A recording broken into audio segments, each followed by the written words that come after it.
स्मरण करना चाहते हैं एक बार नए रूप से। మరొకసారి నూతనమైన రీతిలో కొన్ని తలంపులను మనము ధ్యానించుకోవాలనుకుంటూ ఉంటున్నాం. प्रार्थना करें। ప్రార్థన చేసుకుంటాం. हमारे प्रेमी स्वर्गीय पिता, మా ప్రేమ కలిగిన పరలోకమందున తండ్రి, सभी अच्छे आशीषों के दाता, అన్ని మంచి ఈవులను అనుగ్రహించు దేవా, आज फिर से एक बार कलीसिया के रूप में उपवास प्रार्थना के लिए हम इकट्ठा किए हैं। हम आपको हृदय से धन्यवाद करते हैं। నేటి దినాన మరొకసారి సంఘంగా ఉపవాస ప్రార్థన కొరకై మమ్మల్ని తీసుకుని వచ్చిన దాన్ని బట్టి నీకు వందనాలు చెల్లిస్తూ ఉంటున్నాం. इतने प्रिय भाई और बहन छोटे बड़े इकट्ठे हुए हैं, सबों के लिए हम धन्यवाद देते हैं। ఎంతమంది అయితే చిన్నలు పెద్దలు మరి ఈ రీతిగా కూడి వచ్చినారు వారందరిని బట్టి నీకు వందనాలు చెల్లిస్తూ ఉంటున్నాం. थोड़ा सा समय आपके वचन को हम स्मरण करना चाहते हैं। కొద్ది సమయము నీ యొక్క వాక్యాన్ని జ్ఞాపకం చేసుకోవాలనుకుంటూ ఉన్నాం.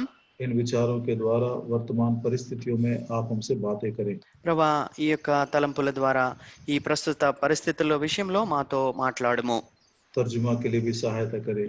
మరి తర్జుమా కొరకై కూడా మీరే సహాయపడమని వేడుకుంటూ ఉన్నాం. बाकी का समय जो प्रार्थना में बिताते हैं हमारे लिए बहुत बहुत लाभदायक और आत्मिक दृष्टि से प्रोत्साहन और बल का कारण हो। మిగిలిన సమయము ప్రభా ప్రార్థనలో మేము గడుపుతూ ఉంటుండగా మాకెంతో ప్రోత్సాహకరంగాను మరి ప్రభా ఆత్మీయ లాభంగా బలంగా ఉండునట్లు సహాయం చేయమని ప్రార్థిస్తూ ఉంటున్నాం. इस प्रार्थना को प्रभु यीशु मसीह के नाम में मांगते हैं। ప్రభువైన యేసుక్రీస్తు వారి నామములో ప్రార్థించి వేడుకుంటున్నాం తండ్రి. ఆమేన్. 2 दिन पहले मैं अपने एक पुराने मित्र से बात कर रहा था। 2 దినాల క్రితము నేను నా యొక్క పాత స్నేహితునితో మాట్లాడుతూ ఉండినాను. जब 1986 मैं पूना पहुंचा था अपने नौकरी के लिए, तो मैं और वो भाई, वो भी क्रिश्चियन हैं हैदराबाद के, हम दोनों एक कमरे में रहते थे। 1986వ సంవత్సరంలో నా ఉద్యోగం కొరకై మొట్టమొదటిసారిగా ఎప్పుడైతే నేను పూనా పట్టణానికి వచ్చినానో, ఆయన నా సహ ఉద్యోగి, హైదరాబాద్కు చెందినవాడు. మేమిద్దరము ఒకే గదిలో ఉండేవారం. मैंने उनसे पूछा कि अन्ना, आप क्या बोलना चाहते हैं इन दिनों के विषय में? అప్పుడు నేను ఆ యొక్క స్నేహితుని అడిగినాను, అన్నగారు మరి నేటి దినాల విషయమై మీరు ఏమి ఆలోచిస్తూ ఉంటున్నారు, మీరేం చెప్పదలుచుకున్నారు అని నన్ను అడిగినాను. जो शब्द उसने कहा मैं आपको सुनाता हूँ। ఆయన నాకు ఏ మాటలైతే తెలియపరిచినాడో నేను మీకు తెలియపరచాలనుకుంటున్నాను. This is the wrath of God. ఇది దేవుని యొక్క ఉగ్రత ఉంటున్నది. Christians बहुत ज्यादा मैकेनिकल हो गए थे। క్రైస్తవులు చాలా వరకు యాంత్రికంగా మారిపోయి ఉంటున్నారు. और परमेश्वर सहते सहते थक गया, अब उसने ये भेजा है। మరి దేవుడు సహిస్తూ ఓర్చుకుంటూ అలసిపోయి దీన్ని పంపించినాడు. अब हमको मालूम पड़ रहा है कि मसीही जीवन का अर्थ क्या है। ఇప్పుడు క్రైస్తవ జీవితం యొక్క అర్థమేంటో మనకు అర్థమవుతూ ఉంటున్నది. कितना हमको प्रार्थना करना है, कितना वचन पर भरोसा रखना है और कैसे प्रभु पर हमको विश्वास करना है। ఏ రీతిగా మరి వాక్యాన్ని చదవాలో, ఏ రీతిగా ప్రార్థన చేయాలో, ఏ రీతిగా దేవుని యందు విశ్వాసం ఉంచాలో మనకు తెలియబడుతూ ఉంటున్నది. न केवल मेरे मित्र ने कहा, लेकिन हमारे घर वालों में से कुछ ऐसे भी हैं जो हमारे फेलोशिप के नहीं हैं, अलग चर्चेस में जाते हैं, वो भी कहते हैं कि these are the wonderful days when we are able to come back to the Lord. इतने अद्भुत दिन हैं कि हम सचमुच में प्रभु के नजदीक आ सके। ఆయన ఒక్కడు మాత్రమే కాదు కానీ నేను చాలా మందిని కలుసుకున్నాను నా కుటుంబంలో. అంత మాత్రమే కాక మరి మన సహవాసానికి చెందిన వారు కాని వారు కూడా కొంతమందితో నేను మాట్లాడుతూ వచ్చినాను. వారందరూ చెప్పే మాట, ఇవి ఎంతో అద్భుతమైన దినాలు అయి ఉంటున్నాయి మరలా ప్రభు యొద్దకు తిరిగి వచ్చు నిమిత్తమై. सारे मसीही जगत को प्रभु ने जैसे पेड़ को हिलाते हैं वैसा हिला दिया और हम लोगों को अपनी ओर मोड़ कर लाया है। మరి ఏ రీతిగా ఒక చెట్టును కదిలిస్తే కదిలిపోతుందో ఆ రీతిగా దేవుడు క్రైస్తవ ప్రపంచానంతటిని కూడా కదిలించి తన యొద్దకు మరల్చినాడు. इसमें भी उसकी दया है और उसका प्रेम है। దీనిలో కూడా ఆయన యొక్క దయా కనికరము ఉంటూ ఉన్నాయి. और कभी कभी बीमारी के बारे में और नौकरियों के बारे में और दूसरे पढ़ाई लिखाई में जो बाधा आई है, इन बातों को सोचते हैं। ఎప్పుడైతే మరి అనారోగ్యం వచ్చినదో, ఉద్యోగాలు పోయింటున్నాయో, లేక పిల్లల చదువు విషయంలో ఎక్కడైతే కష్టం వచ్చినదో, వీటిని గురించి మనం ఆలోచించినప్పుడు ये सारी बहुत एक कठिन बात है। ఇవన్నీ కూడా ఎంతో కఠినమైన సంగతులు. एक विचार मन में आता है, ఒక తలంపు హృదయంలోనికి వస్తుంది. भजन संहिता 4 కీర్తన గ్రంథము 4వ అధ్యాయము उसका 6 वचन, 6వ చరణం. Psalm 4 and verse 6. 4వ కీర్తన 6వ చరణం. There be many that say, who will show us any good? Lord, lift thou up the light of thy countenance upon us. మాకు మేలు చూపువాడెవడని పలుకువారు అనేకులు, యెహోవా నీ సన్నిధి కాంతి మా మీద ప్రకాశింపజేయము. अब ये Psalm 74 के 9 में बहुत दिन पहले हमने इसको पढ़ा था और ये आज भी लागू होता है. మరి 74వ కీర్తన 9వ చరణాన్ని అనేక దినాల క్రితం మనం చదివినాము. అది ఇప్పటికీ మనకు వర్తిస్తూ ఉంటున్నది. Psalm 74 verse 9. 74వ కీర్తన 9వ చరణం. We see not our signs, there is no more any prophet, neither is there among us any that knoweth how long.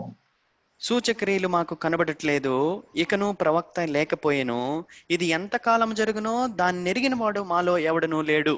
अब दुनिया में भी कोई ऐसा वैज्ञानिक नहीं है, ना कोई वैद्य है जो हमको बता सके क्या करना है. మరి ఈ లోకంలో ఎలాంటి విద్వాంసుడు కానీ వైద్యుడు కానీ మనం ఏం చేయాలో చెప్పగలిగిన వారు ఎవరు ఈ లోకంలో లేరు. और कलीसिया की हालत भी बहुत ही दुखदाई है. మరి క్రైస్తవ ప్రపంచ పరిస్థితి కూడా ఎంతో దుఃఖకరంగా ఉంటూ ఉన్నది. हमारे भी फेलोशिप में देखिए कौन एक ऐसा है, एक नबी की हैसियत से या जो परमेश्वर के सानिध्य में रहने वाला, जिसको हम भरोसे के साथ उसकी सलाह मांग सके. ప్రియులరా, మన సహవాసంలోనే ఆలోచించండి. ప్రవక్త వలె ఉండిన వాడై మరి దేవుని సన్నిధిలో సమయాన్ని గడుపుతూ ఆయన యొక్క మాట యందు విశ్వాసం ఉంచగలము అని చెప్పగలిగే వారు ఒక్కరైనా ఉంటున్నారా? दाऊद की सेना क्यों इतनी मजबूत थी मालूम? దావీదు యొక్క సైన్యము ఎందుకు అంత బలంగా ఉండినదో తెలుసా? दाऊद एक भी युद्ध को नहीं हारा. మరి దావీదు ఒక్క యుద్ధాన్ని కూడా ఓడిపోలేదు. दाऊद ने जिस राज्य की स्थापना की थी, आज उसकी हदें लोग, उसके संतान के लोग आज भी उसको क्लेम करते हैं. మరి जो लिमिट्स को उसने क्लेम किया था, युद्ध जीतते जीतते जीतते. ఆ రీతిగా దావీదు యుద్ధాన్ని చేస్తూ ఏదైతే సరిహద్దులను ఆయన స్థాపించినాడో నేటి వరకు కూడా వారి యొక్క సంతానమైన వారు, యూదులైన వారు దాన్ని ఇది మా సరిహద్దు, మా భూమి అని చెప్పేవారుగా ఉంటున్నారు. उसमें से एक कारण, దానిలో ఒక కారణము पहला इतिहास 1 Chronicles మొదటి దినవృత్తాంతాల గ్రంథము chapter 12 12వ అధ్యాయము verse 32. 32వ వచనం. पहला इतिहास 12 अध्याय 32 वचन. మొదటి దినవృత్తాంతములు 12వ అధ్యాయము 32వ వచనం. And the children of Issachar, which were men that had understanding of the times, to know what Israel ought to do, the heads of them were 200, and all their brethren were at their commandment. ఇస్సాఖారీయులలో సమయోచిత జ్ఞానము కలిగి ఇశ్రాయేలులు చేయదగినదేదో దాని నెరిగి ఉన్న అధిపతులు 200, వీరి గోత్రపు వారందరూ వీరి ఆజ్ఞకు బద్దులై ఉండిరి. हम एक मनुष्य को ढूंढ रहे हैं. మనము ఒక్క మనుషుణ్ణి వెతుకుతూ ఉండినాం. दाऊद के राज्य में 200 लोग थे जो इस बात को कह सकते थे कि इस्राएल को क्या करना है और क्या नहीं करना है. అయితే దావీదు యొక్క రాజ్యాన్ని గాని గమనించినట్లయితే మరి 200 మంది ఉంటూ ఉన్నారు, సమయోచితమైన జ్ఞానం కలిగి ఏం చేయాలో ఏం చేయకూడదో చెప్పగలిగిన వారు. और उनकी बात को मानने वाले इतने नम्र थे, लिखा हुआ है उनके भाई लोग जो वो कहते थे उनकी आज्ञा को मानते थे. వారి యొక్క ఆజ్ఞను, వారి యొక్క మాటను వినేవారు ఎంత విధేయులుగా ఉండినారంటే అక్కడ రాయబడి ఉంటున్నది, వారు చెప్పిన దానికి, వారు ఆజ్ఞకు వారు బద్దులై ఉండినారు. बहुत मन में दुख है कि हमारे बीच में ना कोई ऐसे मार्ग दिखाने वाला बड़ा है और न उसकी आज्ञाओं को मानने वाले कोई छोटे हैं. మన మధ్యలో ఆ రీతిగా మరి మనకు జ్ఞానాన్ని మరి చెప్పగలిగే పెద్దలు లేరు, దాన్ని విని లోబడే చిన్నలు లేరు. ठीक है, इसलिए हम प्रभु की ओर मुड़ते हैं. సరే, మనం ఇప్పుడు దేవుని వైపు తిరుగుదాం. प्रभु जी, हमने बहुत ज्यादा बलवा किया, आज्ञा नहीं माना, लेकिन इस दुख के द्वारा आप हमको अपनी ओर मोड़ रहे हो, अपने पास लेकर आ रहे हो. इस विश्वास से हम आपके पास आए हैं. ప్రభువా, మేము ఎంతగానో తిరుగుబాటు చేసినాము, ఎంతో అవిధేయత చూపుతూ వచ్చినాము. అయితే ఈ పరిస్థితుల ద్వారా మమ్మల్ని నీ వైపు తిరగజేయటానికి, మరి నీకు లోబడటానికి మమ్మల్ని జ్ఞాపకం చేసుకోమని చెబుదాం. इस विषय में एक वर्ष मुझको बड़ा अच्छा लगा, मैं पढ़ रहा था, ध्यान दे रहा था, ఆ, जोब 36 ఈ విషయమై ఒక వాక్యం నాకు ఎంతో మంచిగా వస్తుంది, చదవాలనుకుంటున్నాను. యోబు గ్రంథము 26వ అధ్యాయం. 36 36 యోబు గ్రంథము 36వ అధ్యాయము उसका 22 वचन 22 22వ వచనం. जोब अय्यूब 36 और 22 36 22 యోబు గ్రంథం 36వ అధ్యాయము 22వ వచనం. Behold, God exalted by his power, who teacheth like him? ఆలోచించుము, దేవుడు శక్తిమంతుడై ఘనత వహించిన వాడు, ఆయనను పోలిన బోధకుడెవడు. कितना सुंदर है। ఎంత సుందరమైన మాట ఇది. उसके तुल्य सिखाने वाला शिक्षक, टीचर, बोधगुरु और कौन है? ఆయన వలె మనకు బోధించే బోధకుడు, మరి సరే ఆయనతో పోల్చదగిన వాడు ఇంకెవరు ఉంటున్నారు? ओ महिमा, शक्ति, सामर्थ, प्रताप, ज्ञान सब कुछ उसी का है। మరి మహిమ, జ్ఞానము, బుద్ధి, ఐశ్వర్యము సమస్తము ఆయనకే చెందినవై ఉంటున్నాయి. इसीलिए हम प्रभु के पास आए हैं सीखने के लिए। प्रभु जी, क्या भला आप हमको करना चाहते हैं और कौन सी बातें हमको सिखाना चाहते हैं, आप हमको सिखाइए। ప్రభా, మాకు ఏ మేలు చేయాలనుకుంటున్నావో, మాకు ఏ పాఠాన్ని మరి ఏ విషయాలను నేర్పించాలనుకుంటున్నావో మాకు నేర్పించుము. जोब 34 యోబు గ్రంథం 34వ అధ్యాయం वर्स 4 4వ వచనం.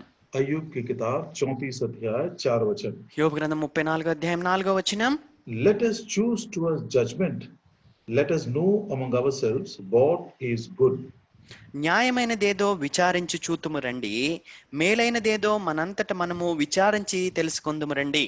ना हमारे बीच में कोई बड़ा है जो हमको कह सके, और ना हमारे पास इतनी औकात है कि हम कह सके कि ये अच्छा है, ऐसा करो।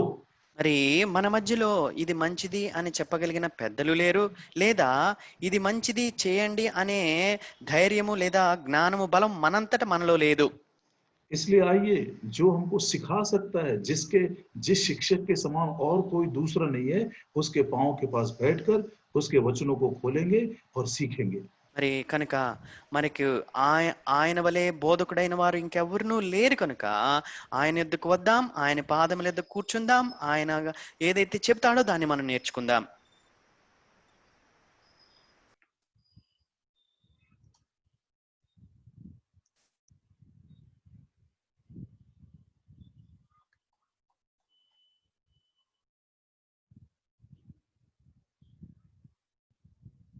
Not audible uncle.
Please join the audio as well, uncle.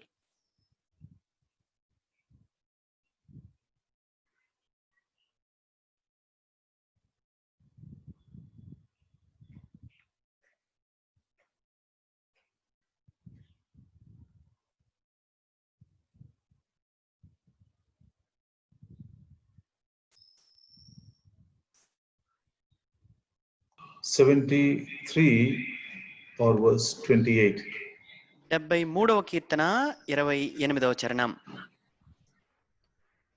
It is good for me to draw near to God.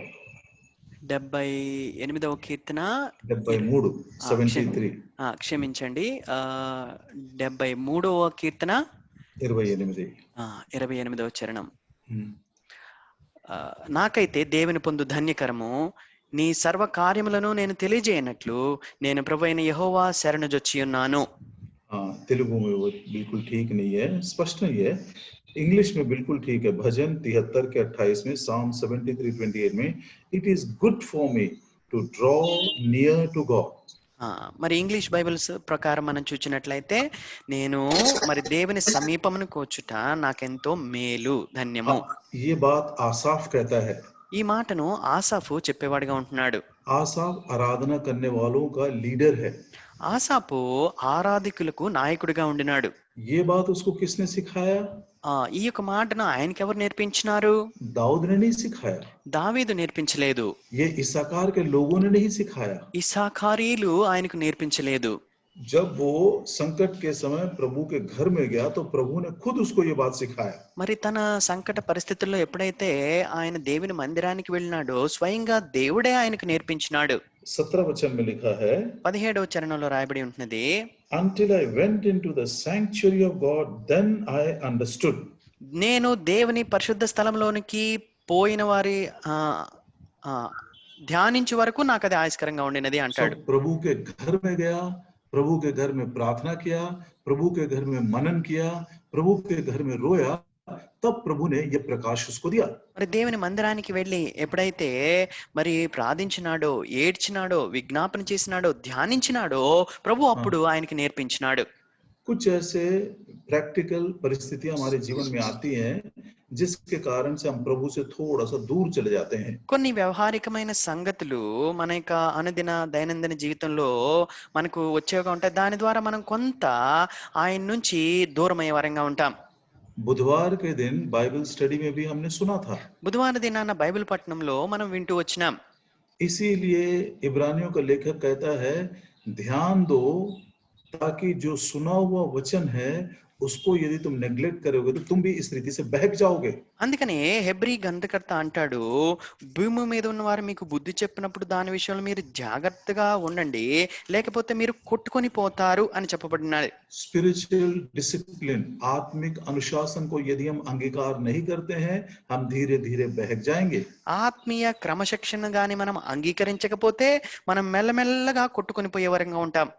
और यदि हमारे मन के अंदर घमंड आ गया तो हम प्रभु से बहक जाएंगे. మన హృదయాలలో గర్వం గాని వచ్చినట్లయితే మనము ఆత్మీయంగా తప్పిపోయి కొట్టుకొని పోయే వరంగా ఉంటాం. हमारे मन के अंदर कोई गुप्त पाप आ गया तो हम आसानी से बहक जाएंगे. మన హృదయంలో గాని ఏదైనా రహస్య పాపం వచ్చినట్లయితే మనం తేలిగ్గా కొట్టుకొని పోయే వరంగా ఉంటాం. वर्तमान परिस्थितियों को देखते हुए कुछ और संदर्भ है जहां पर हम बहक जाते हैं. మరి వర్తమాన పరిస్థితులను చూస్తూ ఇంకొక సందర్భం ఉంటున్నది, మనం కూడా కొట్టుకొని పోయే వారంగా ఉంటాం. पहला, మొదటిగా Psalm 73 verse 3. 73వ కీర్తన 3వ చరణం. I was envious at the foolish when I saw the prosperity of the wicked. భక్తిహీనుల క్షేమము నా కంట బడినప్పుడు గర్వించు వారిని బట్టి నేను మత్సరపడితిని. कभी कभी दूसरे लोगों की समृद्धि को देखकर भी हम प्रभु से भटक जाते हैं. కొన్నిసార్లు ఇతరుల యొక్క అభివృద్ధిని, సమృద్ధిని మనం చూచి కూడా మనం కొట్టుకొని పోయేవారంగా ఉంటాం. और उस समय विश्वास में मजबूत रहना हमारे लिए कठिन हो जाता है. ఆ సమయంలో విశ్వాసంలో బలంగా ఉండట మనకెంతో కష్టమైపోతుంది. ऐसे संकट के समय में क्या हमारी आंखें किसी दूसरे की समृद्धि को देखकर, परिस्थितियों को देखकर प्रभु से भटक गई हैं? మరి అలాంటి సందర్భాలలో మన యొక్క కన్నులు ఇతరుల యొక్క మరి సమృద్ధిని, అభివృద్ధిని చూచి మరి మనం దేవుని యొద్ద నుండి కొట్టుకొని పోయినామా? एक और कारण, ఇంకొక కారణం ఉంటూ ఉన్నది. मत्ती सुसमाचार మత్తయి సువార్త 14 अध्याय, 14వ అధ్యాయము, Matthew chapter 14 మత్తయి సువార్త 14వ అధ్యాయము and verse 30, 30 वचन. 30వ వచనం. But when he saw the wind boisterous, he was afraid, and beginning to sink, he cried, Lord, save me. గాలిని చూచి భయపడి మునిగిపోసాగి, ప్రభువా నన్ను రక్షించమని కేకలు వేసెను. Sometimes we are sinking because our eyes are upon the winds and upon the problems what we are facing. మరి మనం ఎదుర్కొంటున్న సమస్యల మీద, మనకి ఎదురయ్యే ఆ గాలి తుఫానుల మీద మన దృష్టి కన్నులు ఉంచటాన్ని బట్టి మనము మునిగిపోయే వరంగా ఉంటున్నాం. बहुत सारे इस कोरोना वायरस के कारण तकलीफ तो उठा रहे हैं। ऐसे समयों में मजबूत विश्वास के साथ प्रभु की ओर ताकते हुए सहायता प्राप्त करना है, ये प्रभु सिखाना चाहता है। అనేకులు ఈ కరోనా వైరస్ ఉన్న ఈ ఇబ్బందికర దినాల్లో మరి చూచి కొంత దిగులు చెందేవారుగా ఉన్నారు కానీ, అయితే ప్రభువు వైపు మనం చూచిన వారమై మన విశ్వాసంలో బలపడాలని దాన్ని నేర్పించాలని ప్రభు కోరుతూ ఉంటున్నాడు. प्रभु यीशु मसीह के बाद पानी में चलने वाला, पानी पर चलने वाला एकमात्र इंसान वो पतरस है। మరి ప్రభునేసు క్రీస్తు వారి తర్వాత నేల మీద నడిచిన ఒకే ఒక్క వ్యక్తి పేతురు అయి ఉంటున్నాడు. चाहे वो एक कदम हो, 2 कदम हो, ये हमको नहीं मालूम, అది ఒక అడుగో రెండు అడుగులో మనకు తెలియదు కానీ, लेकिन बड़ी अद्भुत बात है, అయితే అది ఎంతో అద్భుతమైన సంగతి. बड़ा अद्भुत शुरुआत है वो। అది ఎంతో అద్భుతమైన ప్రారంభము. लेकिन बहुत ही जल्दी हवा के ऊपर, परिस्थितियों के ऊपर आंखें रखकर वो डूबने लगा। అయితే ఎంతో త్వరితముగా మరి ఆ యొక్క గాలి మీద, ఆ యొక్క తుఫాను మీద తన కన్నులు మరల్చిన వాడై మునిగిపోసాగెను. ऐसे लोग भी प्रभु को पुकार सकते हैं, అలాంటి వారు కూడా ప్రభువుకు మొర పెట్టవచ్చు. प्रभु जी मैं डूब रहा हूँ, ప్రభా నేను మునిగిపోతూ ఉంటున్నాను, अब तक ये प्रतिज्ञाओं को पूरा होते हुए मैं देख नहीं सका। ఇంకను ఈ వాగ్దానము నెరవేరటను నేను ఇంకను చూడలేదు. तीसरा, మూడవదిగా उत्पत्ति की किताब ఆదికాండము 15 अध्याय, 15వ అధ్యాయం. जेनेसिस चैप्टर 15, ఆదికాండము 15వ అధ్యాయము उसका दूसरा वचन। 2వ వచనం. विश्वासियों के पिता इब्राहिम की बात है ये। విశ్వాసులకు తండ్రి అయిన అబ్రహాము యొక్క మాటలు ఇవి. Genesis chapter 15 and verse 2. ఆదికాండము 15వ అధ్యాయము 2వ వచనం. And Abraham said, Lord God, what wilt thou give me, seeing I go childless, and the steward of my house is Eliezer of Damascus? అందుకు అబ్రాము, ప్రభు అయిన యెహోవా నాకేమి ఇచ్చిననేమి, నేను సంతానము లేనివాడనై పోచున్నానే, దమస్కు ఎలియేజరే నా ఇంటి ఆస్తికర్తయగును గదా. यहाँ पर बहुत सालों तक इब्राहिम शांत रहा, और लेकिन अब उसका धीरज टूट गया है। మరి చాలా సంవత్సరాలు మరి అబ్రాము ఎంతో ఓర్చుకుంటూ మౌనంగా ఉండినాడు. ఇక్కడ ఆయన యొక్క సహనం అనేది ఆయన కోల్పోతూ ఉంటున్నాడు. Hebrews chapter 6 హెబ్రీయులు రాసిన పత్రిక 6వ అధ్యాయము और उसका 12 वचन। 12వ వచనం. Hebrews chapter 6 and verse 12. హెబ్రీయులు రాసిన పత్రిక 6వ అధ్యాయం 12వ వచనం. That ye be not slothful, but followers of them who through faith and patience inherit the promises.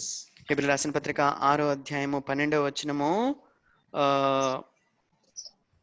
మీరు మందులు కాక విశ్వాసము చేతను ఓర్పు చేతను వాగ్దానములను స్వతంత్రించుకుని వారిని పోలి నడుచుకున్నట్లు. इस विषय को मैंने हाल ही में एक नए रूप से अनुभव किया। మరి ప్రస్తుతమందే ఈ యొక్క విషయాన్ని నేను నూతనమైన రీతిలో మరి అనుభవిస్తూ తెలుసుకుంటూ వచ్చినాను. मैंने आपको बताया था कुछ दिन पहले, बच्चों के विषय में, जवानों के विषय में, उनकी पढ़ाई के विषय में मैं इतना ज्यादा परेशान था कि देर रात तक मैं सो नहीं सका। కొన్ని దినాలుగా క్రితము నేను మీతో కూడా చెప్తూ వచ్చినాను, పిల్లల చదువుల విషయంలో, యవనస్తుల యొక్క భవిష్యత్తు విషయంలో మరి ఆలోచిస్తూ ఎంతో కలవరంతో మరి చాలా రాత్రి వరకు కూడా నిద్ర పట్టలేకుండా ఉండినాను. और उसी असमंजस में मैं बहुत सारे दूसरे प्रकार से भी सोचने लगा। మరి అలాంటి కలవరంలో నేను వేరే సంగతుల గురించి కూడా ఆలోచిస్తూ వచ్చినాను. लेकिन अद्भुत रीति से दूसरे ही दिन प्रभु ने मुझको मेरे वचन के, मेरे डेली पोर्शन के द्वारा बातें किया। तब मुझको समझ में आया, धीरज के साथ, विश्वास के साथ प्रभु की दी हुई प्रतिज्ञाओं को कैसे हमें हासिल करना है। మరి అయితే ఎంతో అద్భుతమైన రీతిలో ఆ మరుసటి దినాన్నే దేవుడు నా యొక్క దినపాఠంలో నాతో ఎంతో స్పష్టంగా మాట్లాడుతూ వచ్చినాడు. విశ్వాసము చేతను ఓర్పు చేతను వాగ్దానములను ఏ రీతిగా స్వతంత్రించుకోవాలో. ओ प्रभु दया करे प्रियो कि इन परिस्थितियों के कारण हमारे जीवन के प्रणाली में कोई सा भी बदलाव हम ना करें, अपनी ज्ञान के अनुसार, अपनी बुद्धि के अनुसार। ప్రియులరా, ఇలాంటి పరిస్థితుల్లో మన బుద్ధిని, మన జ్ఞానాన్ని అనుసరించి మనం ఎటువంటి తప్పు నిర్ణయాన్ని మనం తీసుకొని కొందుముగాక. Lord is teaching us patience. మరి దేవుడు మనకు ఓర్పును నేర్పిస్తూ ఉంటున్నాడు. Lord is teaching us how to focus our attention only upon Him and His word. ఆయన మీదనే, ఆయన వాక్యం మీదనే మన యొక్క దృష్టి ఏ రీతిగా ఉంచాలో ప్రభు మనకు నేర్పిస్తూ ఉంటున్నాడు. Lord is teaching us how we should meditate upon Him and get all our answers. మరి ఆయన యందు మనం ధ్యానం ఉంచిన వారమై ఆయన యొద్ద నుండి ఏ రీతిగా ప్రతి దానికి జవాబును పొందుకోవాలో ప్రభు నేర్పిస్తూ ఉంటున్నాడు. वर्तमान परिस्थितियों को देखकर प्रभु के वचन के विरोध में कोई सा भी निर्णय, कोई सा भी डिसीजन ना ले. మరి వర్తమాన పరిస్థితులను చూచి దేవుని వాక్యానికి విరుద్ధంగా ఎటువంటి నిర్ణయం గాని తీర్మానం గాని మనం తీసుకొని కుందుముగాక. आसाफ कहता है, ये मेरे लिए अच्छा है कि मैं प्रभु के पास वापस आऊं. ఆసాపు అంటూ ఉంటున్నాడు, నేను ప్రభు యొద్దకు తిరిగి వచ్చడం నాకెంతో ధన్యకరం అంటున్నాడు. यदि नहीं आएंगे, ఒకవేళ కానీ రాకపోతే याकूब क्या बोलता देखिए. యాకోబు ఏమంటున్నాడు చూడండి. The book of James in chapter 4. యాకోబు రాసిన పత్రిక 4వ అధ్యాయము 8 वचन. 8వ వచనం. James chapter 4 and verse 8. యాకోబు రాసిన పత్రిక 4వ అధ్యాయం 8వ వచనం. Draw nigh to God and He will draw nigh to you. Cleanse your hands, ye sinners, and purify your hearts, ye double-minded. దేవుని యొద్దకు రండి, అప్పుడు ఆయన మీ యొద్దకు వచ్చును. పాపులారా, మీ చేతులను శుభ్రం చేసుకొనుడి, ద్విమనస్కులారా మీ హృదయములను పరిశుద్ధపరచుకొనుడి. यदि हम प्रभु के पास नहीं आते हैं तो वो एक प्रकार का दोहरा मन है, डबल माइंडेडनेस है, डबल हार्टेडनेस है. మరి ప్రభు యొద్దకు మనం రాకపోవటం అనేదే ద్విమనస్కత్వము, మరి రెండు మనసులు కలిగి ఉండటం అవుతుంది. वो एक प्रकार की अशुद्धता है. అది ఒక రకమైన అపవిత్రత, అశుద్ధత అయి ఉంటున్నది. इसीलिए आसाफ कहता है, मेरे लिए प्रभु के पास वापस आना ही अच्छा है. ఆ కారణం చేతనే ఆసాపు అంటాడు, నాకైతే నేను దేవుని సమీపమునకు వచ్చటియే నాకు ధన్యకరం అంటాడు. तूफानों के बीच में प्रभु की ओर ताकते रहना ही मेरे लिए अच्छा है. మరి తుఫానుల మధ్యలో మరి ప్రభు వైపు చూడటమే నాకు మేలు అని అంటున్నాడు. और ये संकट के समयों में प्रभु के प्रतिज्ञाओं को धरे रहना, अपना निर्णय न लेना, वो मेरे लिए भला है. మరి ఈ సంకట పరిస్థితుల్లో మరి ఓర్పుతో మనం కనిపెట్టిన వారమై, మరి ఆయన వాగ్దానాల కొరకు ఎదురు చూచిన వారమై మన సొంత నిర్ణయాలు తీసుకొనకుండుట మనకెంతో మేలై ఉంటున్నది. अब्राहम के विषय में प्रार्थना का एक बहुत ही सुंदर बात है, हम जानते हैं लेकिन उसको याद करेंगे. మరి అబ్రహాము ప్రార్థన విషయంలో ఒక అద్భుతమైన సంగతి మనకు తెలుసు, అయితే దాన్ని మనం జ్ఞాపకం చేసుకుందాం. उत्पत्ति का 18 अध्याय, ఆది కాండము 28వ అధ్యాయము 22 वचन. 22వ వచనం. Genesis 18:22. ఆది కాండము 18వ అధ్యాయము 22వ వచనం. And the men turned their faces from thence and went towards Sodom, but Abraham stood yet before the Lord. ఆ మనుషులు అక్కడ నుండి తిరిగి సొదొమ వైపుగా వెళ్ళిరి, అబ్రహాము ఇంకా యెహోవా సన్నిధిని నిలుచుండెను. वो बात को गौर करिए, Abraham stood yet before the Lord. अभी भी इब्राहिम प्रभु के उपस्थिति में खड़ा है. అబ్రహాము ఇంకా యెహోవా సన్నిధిని నిలుచుండెను. 23 वचन में immediately कहता है, 23వ వచనంలో వెంటనే చెప్తాడు, Abraham drew near. అప్పుడు అబ్రహాము సమీపించి. It is good for me to draw near.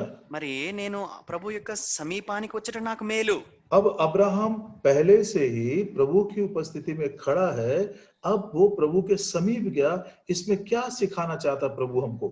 ప్రియులారా, ఇంతకుముందు మనం చూస్తే అబ్రహాము మరి యెహోవా సన్నిధిని నిలిచే ఉంటున్నాడు, అయితే మరుసటి వచనానికి వచ్చేసరికి ఆయన సమీపించినాడు అనే దాన్ని బట్టి ప్రభు మనకి ఏం నేర్పించాలనుకుంటూ ఉంటున్నారు. हम नया जन्म पाए हैं, మనం తిరిగి జన్మించినాము, हम प्रभु के लोग हैं, మనం దేవుని ప్రజలము, बाइबल भी पढ़ते हैं, बाइबल की बातें सुनते हैं, మరి బైబిల్ గ్రంథాన్ని చదువుతాం, బైబిల్ మాటలు వింటాం. लेकिन कभी-कभी उसके समीप आने के विषय में हमारे मन में एक प्रकार का डिवीजन, एक प्रकार का हमारा हृदय अलग हो जाता है. అయితే ప్రభు సమీపానికి వచ్చే విషయంలోనే మన సొంత హృదయమే విభాగింపబడేదిగా ఉంటుంది. अब दो बातें इब्राहिम के सामने हैं. ఇప్పుడు రెండు విషయాలు అబ్రాహాము ఎదుట ఉంటూ ఉన్నాయి. परमेश्वर ने कह दिया, मैं सदोम और गमोरा के ऊपर आग और गंधरस बरसाकर उसे नाश करूंगा. మరి సొదొమ గొమొర్రాల మీద అగ్ని గంధకములను నేను కురిచేసి నాశనం చేస్తానని ప్రభు చెప్పి ఉంటున్నాడు.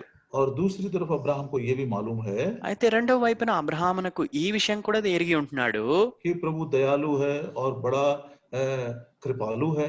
మరి దేవుడు ఎంతో కనికరము దయతో నిండినవాడు.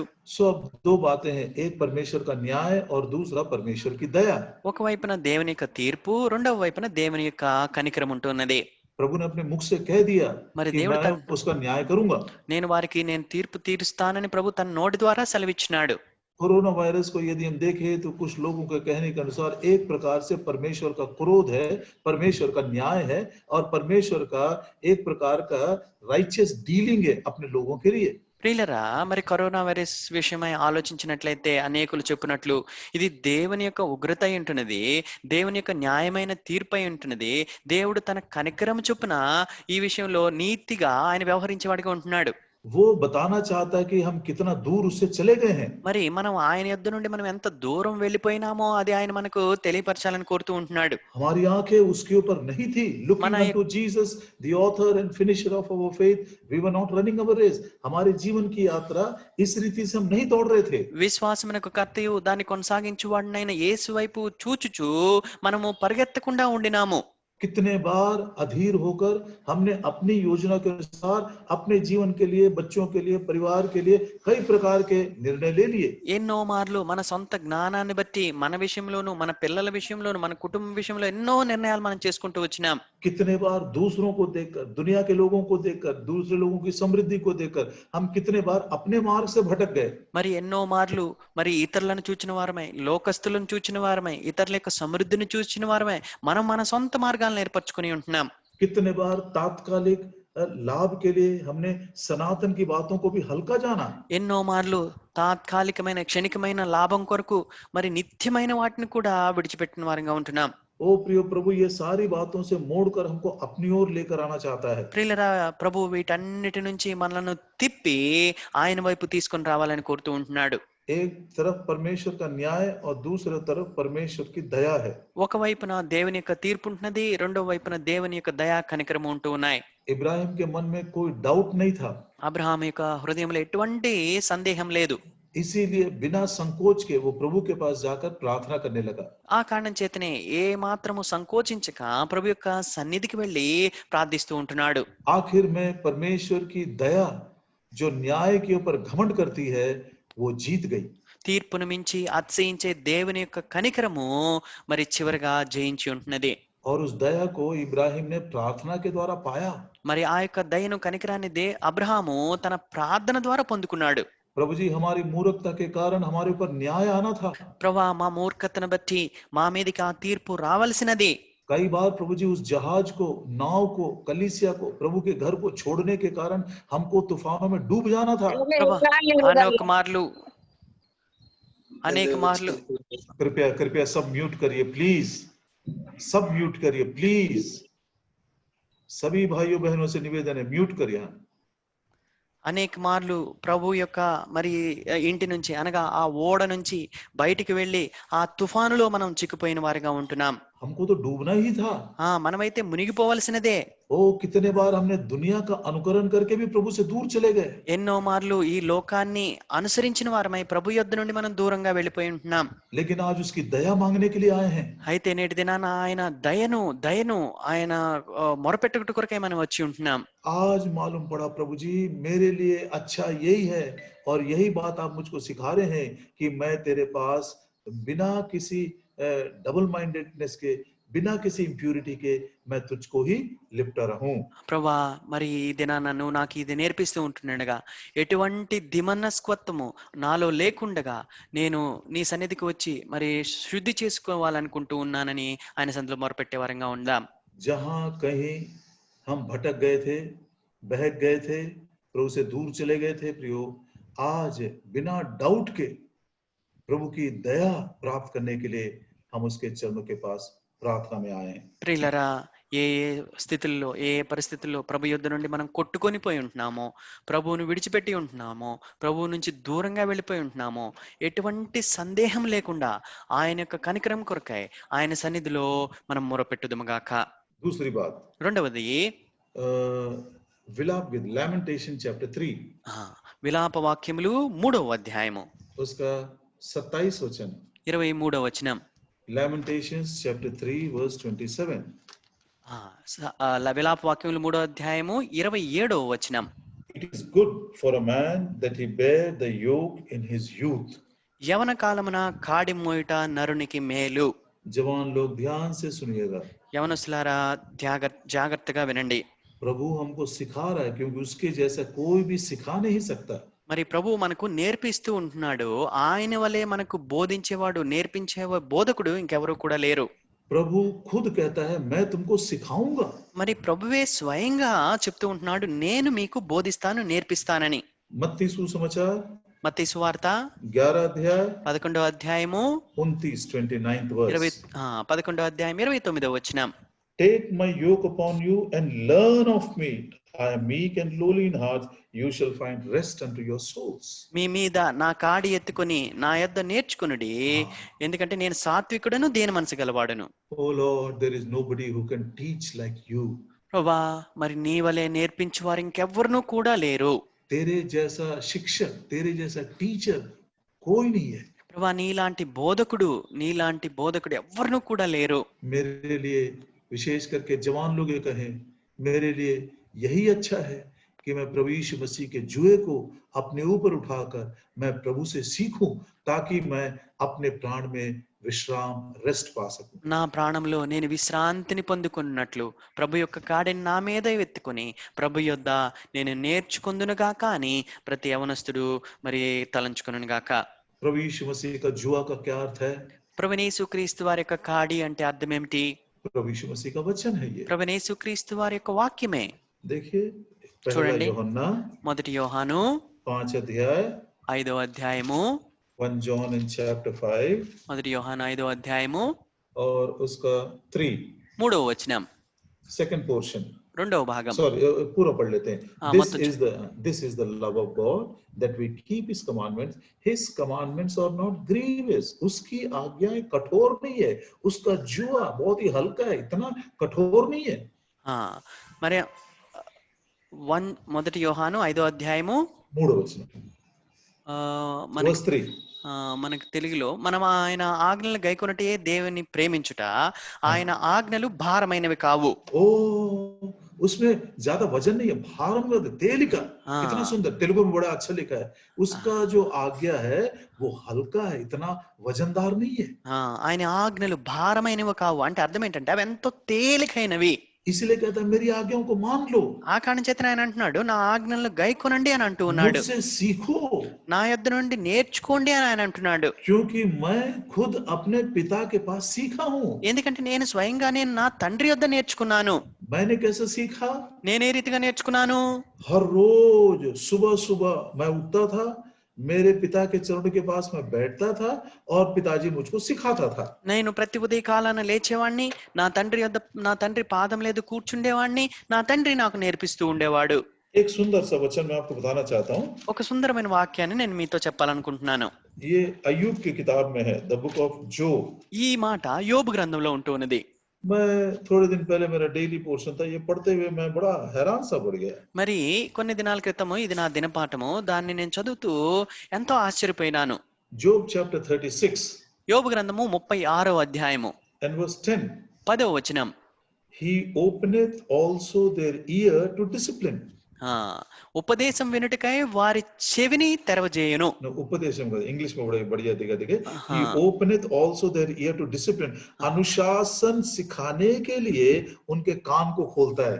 ప్రియులారా, ఇంగ్లీష్ బైబిల్ సారం చూసినట్లయితే క్రమశిక్షణ నేర్పించడానికి ఆయన వారి చెవులను తెరవజేస్తాడు. ओ प्रिय जवान बच्चों, यदि आप अनुशासन में आना चाहते, आपके जीवन में एक स्पिरिचुअल डिसिप्लिन हो या फिजिकल डिसिप्लिन हो या मेंटल डिसिप्लिन, किसी भी रीति से एक जीवन को डिसिप्लिन में यदि लाना चाहते हैं, तो प्रभु कहता है मैं तुम्हारे कानों को खोलूंगा पहले. ప్రియులారా, ప్రియ యవనస్తులారా, మీ యొక్క జీవితంలో గాని శరీర సంబంధమైన క్రమశిక్షణ కావచ్చు, మరి ప్రాముఖ్య ఆత్మీయ సంబంధమైన క్రమశిక్షణ తీసుకుని రావడానికి ప్రభు అంటూ ఉన్నాడు, నేను మీ చెవులను తెరవజేస్తానంటూ ఉన్నాడు. ओ प्रभु जी, मैं तेरे चरणों के पास बैठकर मैं तेरी वाणी को सुनना चाहता हूं, ताकि मेरे कान जब खुलेंगे तब मैं अनुशासन में आऊंगा. ప్రభా, నేను నీ పాదముల చెంత కూర్చున్నవాడినై నీ మాటలను, నీ నీ వాక్యాన్ని చదువుతాను. ఎప్పుడైతే నేను ఆ యొక్క మాటలు వింటాను, అప్పుడు నేను క్రమశిక్షణలోనికి వస్తాను.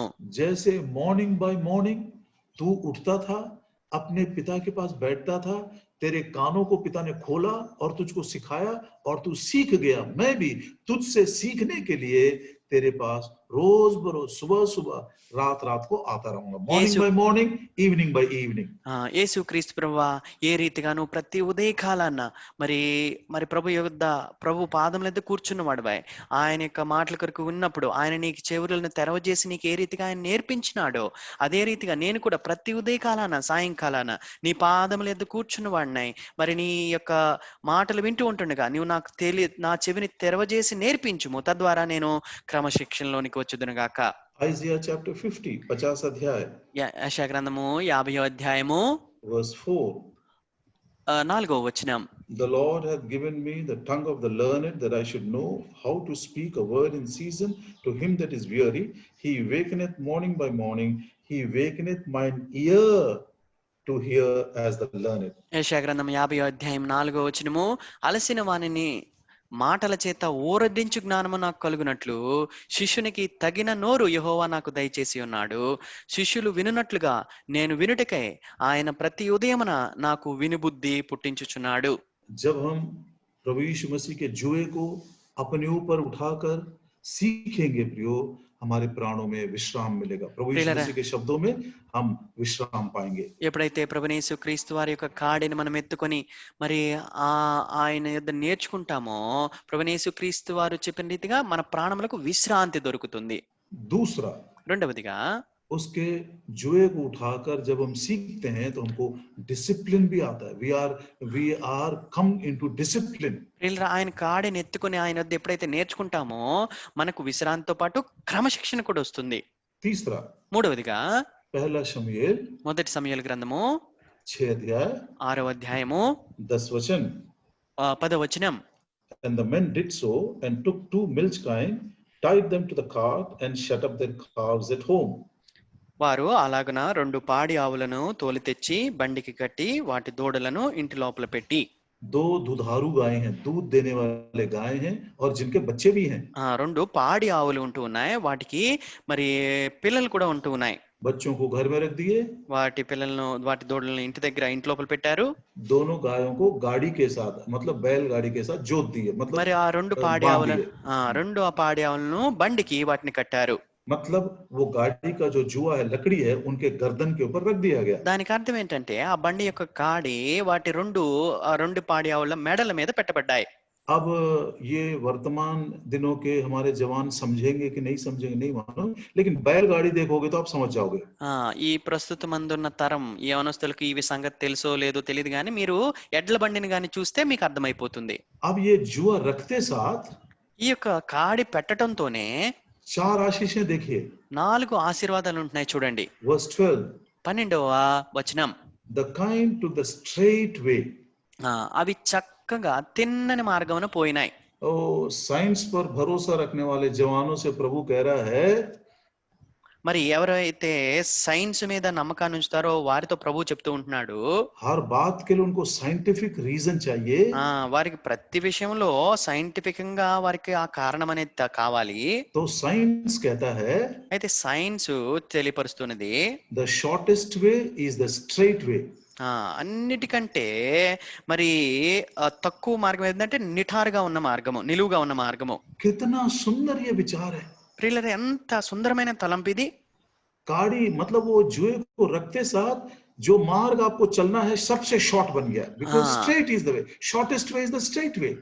ప్రియులారా, ఎప్పుడైతే ఆ కాడి ఆ ఆవుల మీద పెట్టబడిందో మరి అవి రాజమార్గం అని తెలుగులో రాయబడింది. అది ఆ నిటారు నిలువైన చక్కగా తిన్నని మార్గం గుండా, ఆ మార్గం తక్కువ అంటే కొద్ది మార్గము, అలాంటి మార్గం గుండా పోయినాయి. Straight way is the shortest way. ప్రియులారా, తిన్నని మార్గము అన్నిటికంటే దగ్గర మార్గము.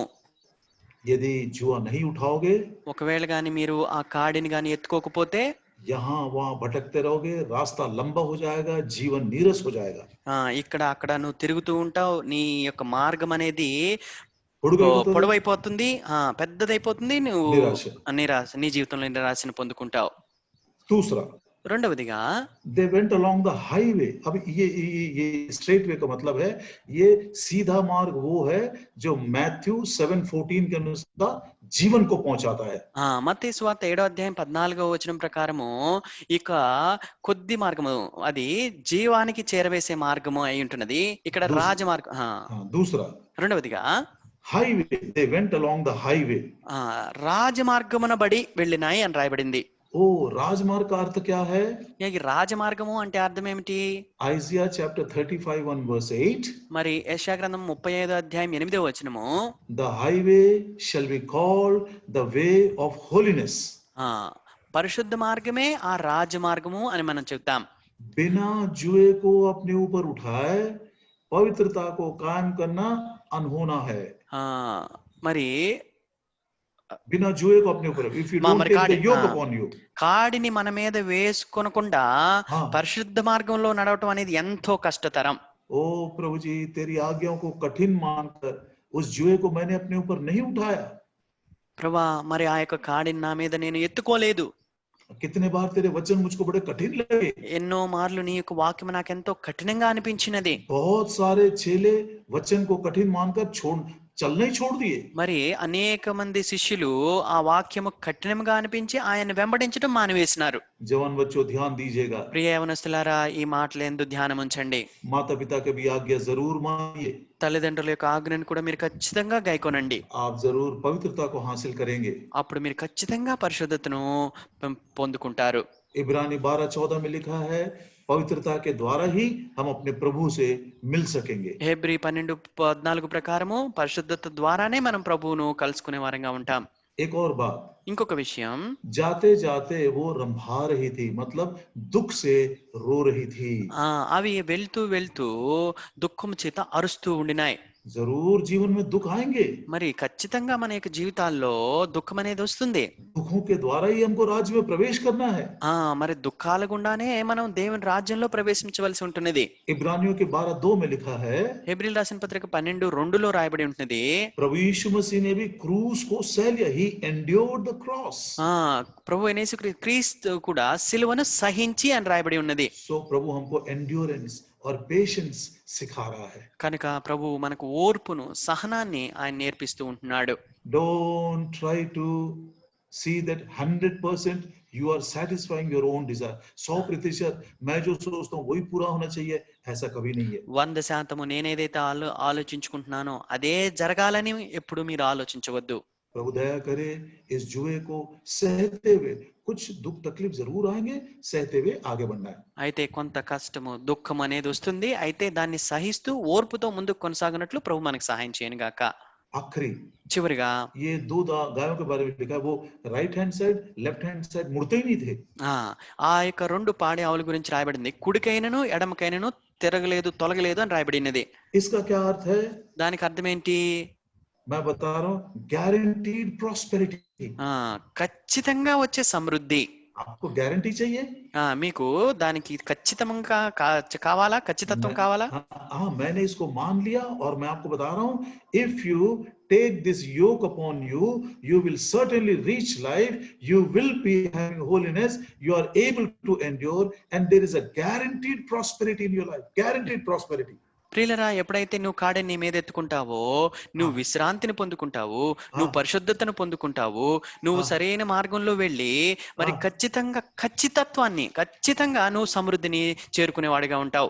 Joshua chapter 1 యెహోషువ గ్రంథం 1వ అధ్యాయము and verse 7. 7వ వచనం. Joshua 1 and verse 7. యెహోషువ 1వ అధ్యాయము 7వ వచనం. Only be thou strong and very courageous, that thou mayest observe to do according to all the law which Moses my servant commanded thee. Turn not from it to the right hand or to the left hand, that thou mayest prosper whithersoever thou goest.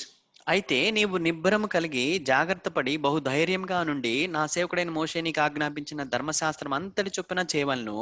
నీవు నడుచు ప్రతి మార్గమున చక్కగా ప్రవర్తించినట్లు నీవు దాని నుండి కుడికి గాని ఎడమకు గాని తొలగకూడదు.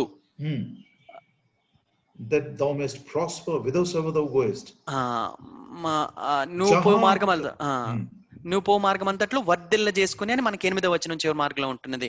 इसलिए कि यदि तू अपने सारे मार्गों में प्रॉस्पर होना चाहता है तो तू दाएं भी मत मुड़ना, बाएं भी मत मुड़ना. కనుక నీ మార్గం అంతటిలో నువ్వు వర్ధిల్లాలని నువ్వు కోరుతున్నట్లయితే నువ్వు కుడికి గాని ఎడమ గాని తొలగకూడదు. और वो तभी संभव है जब जुआ आपके ऊपर आएगा, तब आप right hand side left hand side नहीं मुड़ेंगे.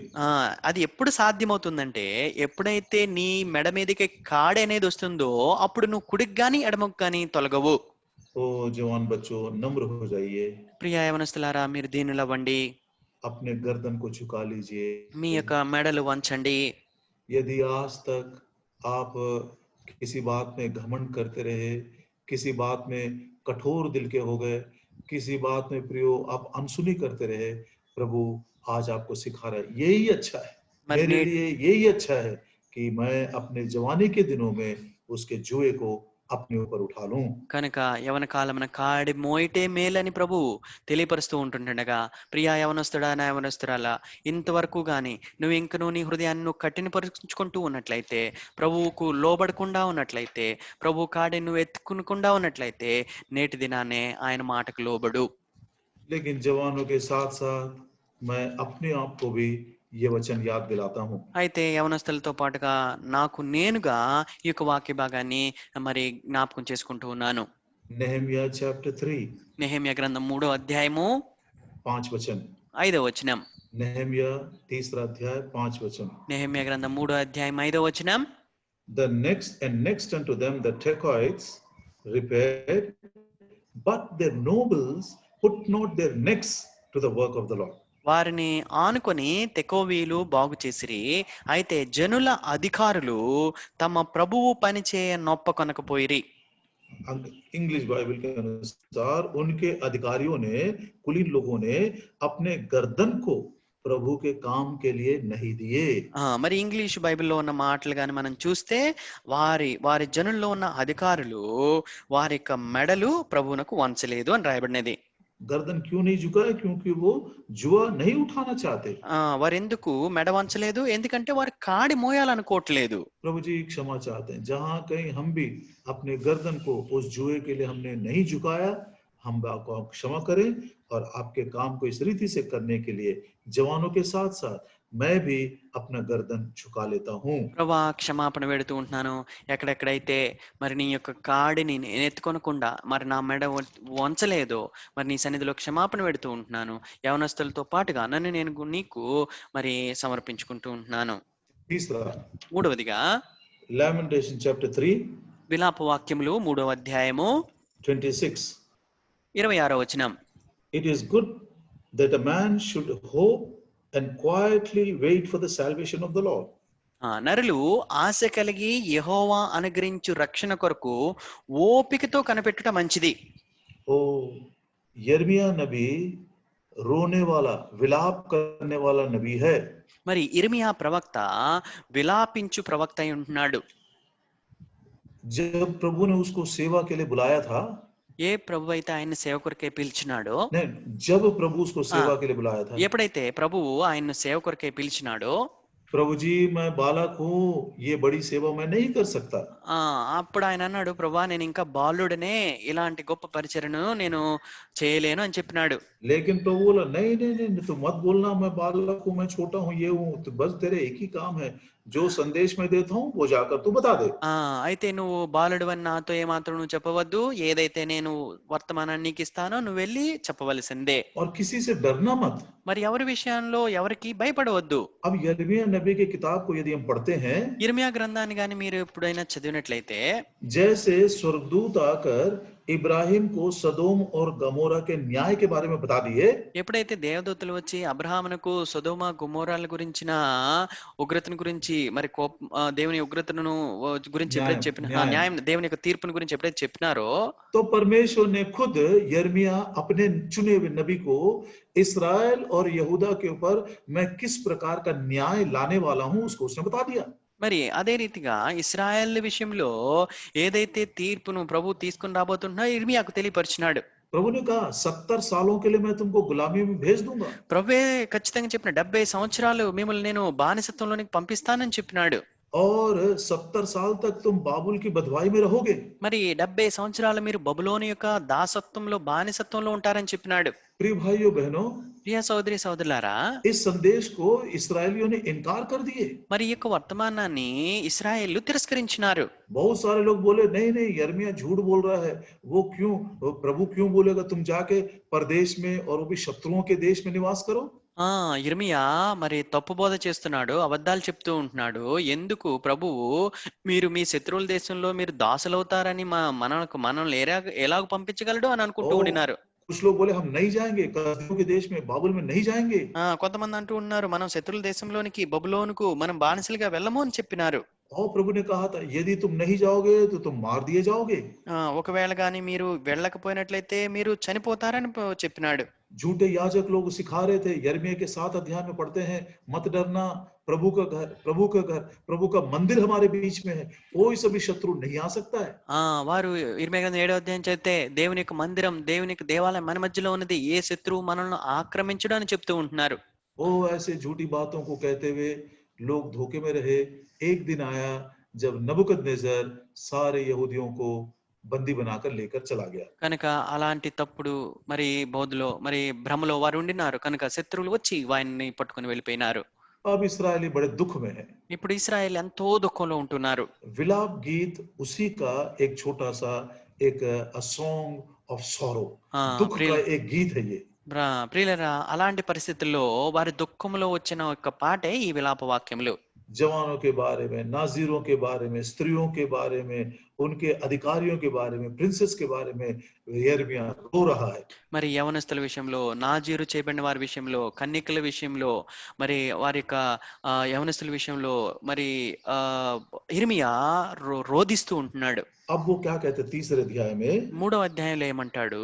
22 वचन में कहता है, 22వ వచనంలో, 21 वचन, 21వ వచనం, This I recall to my mind, therefore have I hope. నేను దీనిని జ్ఞాపకం చేసుకొనగా నాకు ఆశ పుట్టుచున్నది. ध्यान दीजिएगा इन वचनों को. ఈ యొక్క వాక్యాల మీద మీ ధ్యానం ఉంచండి. इसलिए कि मैं कुछ बातों को स्मरण कर रहा हूं, मुझको आशा मिल रही है. నేను కొన్ని విషయాలను జ్ఞాపకం చేసుకొనుచుండగా నాకు కొంత ఆశ పుట్టుచున్నది.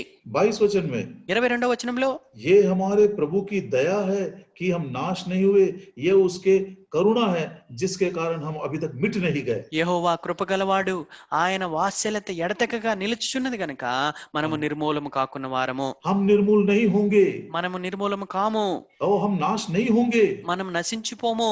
ये मेरी आशा है. ఇది నాకు నా యొక్క ఆశ, నిరీక్షణ ఇస్తున్నది. इस आशा को मैंने प्रभु के वचन पर रखा है. మరి ఈ యొక్క నిరీక్షణ ఆశను నేను ప్రభు యొక్క వాక్యం నందు ఉంచినాను. 23 वचन, 23వ వచనం, हर भोर को अपनी विश्वास योग्यता नए रूप से वो प्रकट करता है. అనుదినము నూతనముగా ఆయనకు వాత్సల్యత పుట్టుచున్నది. इसलिए मुझे क्या करना है? అందుకొరకై నేనేం చేయాలి? 26 वचन, 26వ వచనం, It is good that I should continue to hope and quietly wait for the salvation of the Lord. నరులు ఆశ కలిగి యెహోవా అనుగ్రహించు రక్షణ కొరకు ఓపికతో కనిపెట్టుట మంచిది. अब मेरे लिए यही अच्छा है कि मैं आशा रखूं कि मरी- प्रभु के उस दया और करुणा के कारण मैं नाश नहीं होऊंगा. इसीलिए मैं बड़े धीरज के साथ प्रभु के छुटकारे का इंतजार करता रहूंगा. దేవుని యొక్క కనికరమును బట్టి, దేవుని యొక్క వాత్సల్యమును బట్టి, నేను నిర్మూలము కాను అనే నిరీక్షణ బట్టి, ఆయన అనుగ్రహించు రక్షణ కొరకు నేను ఓపికతో కనిపెట్టుట నాకు మంచిది. अब इस कोरोना वायरस के दिनों में ఈ కరోనా వైరస్ దినాలలో प्रभु के मेज के विषय में बड़ी चर्चा हुई है. మరి దేవుని బల్ల విషయంలో ఎంతో గొప్ప చర్చ జరిగినది. जितने दुखी आप हैं उतना मैं भी दुखी हूं. మీరెంత దుఃఖంతో ఉంటున్నారో అంతే దుఃఖంలో నేను కూడా ఉంటున్నాను. कभी कभी मुझको लगता मेरे परिवार वाले मुझसे ज्यादा दुखी हैं. మరి కొన్నిసార్లు నాకు అనిపిస్తుంది మరి నా కుటుంబం వారే నా విషయంలో దుఃఖపడుతూ ఉన్నారు. नहीं मुझसे ज्यादा, నాకంటే మించి నా కుటుంబం వారు ఇంకా దుఃఖపడుతూ ఉన్నారు. इस विषय में सारे फेलोशिप में बहुत सारी चर्चाएं होती रही. ఆ కారణం చేతనే అనేక సంఘాలలో దీని గురించి ఎంతో పెద్ద చర్చ జరుగుతూ ఉన్నది. मेरा मन कहता है నా హృదయం చెప్తూ ఉన్నది, जैसे परमेश्वर ने इस्राएलियों को उनके बलवा के कारण, अनाज्ञाकारिता के कारण, अशुद्धता के कारण 70 सालों के लिए गुलामी में भेज दिया। ఏ రీతిగా దేవుడు ఇశ్రాయేల్ యొక్క తిరుగుబాటుని బట్టి, అవిధేయతని బట్టి, పాపాన్ని బట్టి మరి 70 సంవత్సరాలు బబులోని యొక్క దాసత్వంలోనికి పంపించినాడో, अब आप पूछिए 70 साल ही क्यों भेजा? మరి 70 సంవత్సరాలు మాత్రమే ఎందుకు ఆయన పంపించినాడు? एक वचन पढ़िए, सब खोल लीजिए। अंदर सेकंड क्रॉनिकल्स चैप्टर 36। రెండవ దినవృత్తాంతాల గ్రంథము 36వ అధ్యాయం అందరూ తెరిచి ఈ వాక్యాన్ని చదవండి. सेकंड क्रॉनिकल्स चैप्टर 36 రెండవ దినవృత్తాంతాల గ్రంథము 36వ అధ్యాయము and verse 21. 21వ వచనం. To fulfill the word of the Lord by the mouth of Jeremiah, until the land had enjoyed her Sabbaths, for as long as she lay desolate, she kept Sabbath to fulfill 70 years. రెండవ దినవృత్తాంతంలో 36వ అధ్యాయం 21వ వచనం మీకు screen మీద కూడా కనబడుతుంది. ఇర్మియా ద్వారా పలకబడిన యెహోవా మాట నెరవేరుటకై విశ్రాంతి దినములను దేశము అనుభవించు వరకు ఇది సంభవించును. దేశము పాడుగానున్న 70 సంవత్సరముల కాలము అది విశ్రాంతి దినములను అనుభవించెను. 70 सालों के लिए प्रभु ने उनको गुलामी में भेज दिया. 70 సంవత్సరాలు దేవుడు వారిని దాసత్వంలోనికి, బానిసత్వంలోకి పంపించినాడు. और जब तक वो गुलामी में थे, ఎప్పటి వరకైతే వారు దాసత్వంలో ఉండినారో, वो इस्राएल की जो भूमि है उसको विश्राम मिला. The land of Israel had rest. Israel దేశము, భూమి విశ్రాంతిని అనుభవించినది. उस भूमि के विषय में प्रभु ने क्या आज्ञा दिया था? మరి ఆ యొక్క దేశము, ఆ భూమి విషయంలో దేవుడు ఏమి ఆజ్ఞాపించినారు?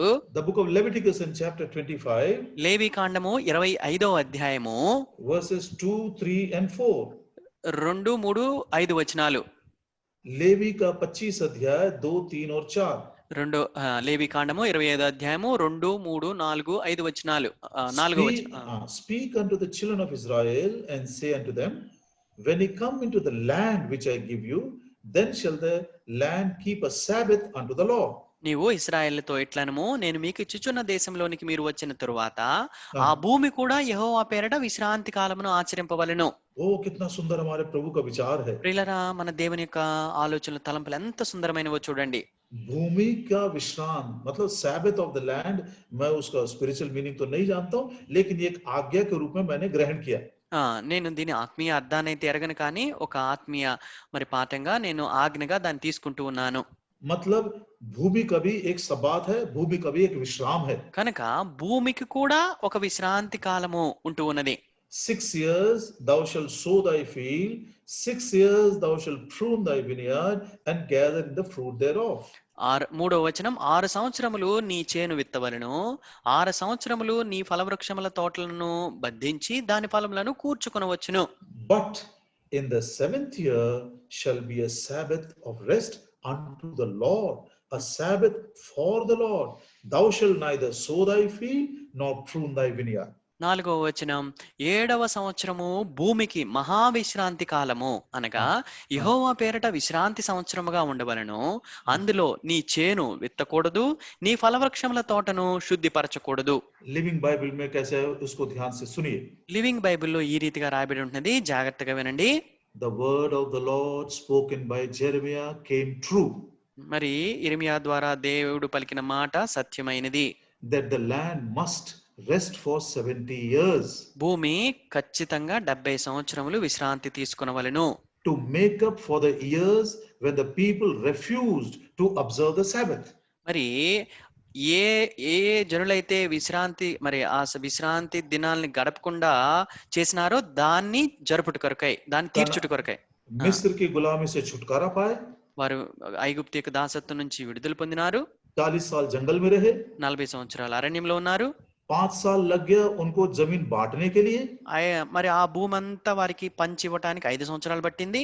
और उन दिनों के बाद ఆ దినాల తర్వాత उनको चाहिए था कि प्रभु की आज्ञा के अनुसार 6 साल तक वो बीज बोए और उसका फसल काटे, 7वां साल भूमि को ना बीज बोना है, ना कटाई करना, ना कुछ करना है. మరి దేవుని ఆజ్ఞను అనుసరించి మరి వారు 6 సంవత్సరాలు మరి వారి యొక్క చేలను, వారి యొక్క పొలాలను వారు పండించుకోవాలి.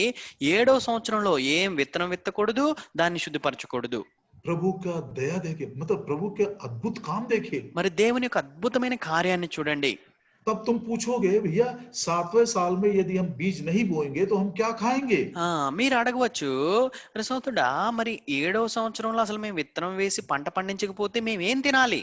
प्रभु ने उसी 25वें अध्याय में कहा, मैं 6वें साल तुमको 3 साल का उपज दूंगा।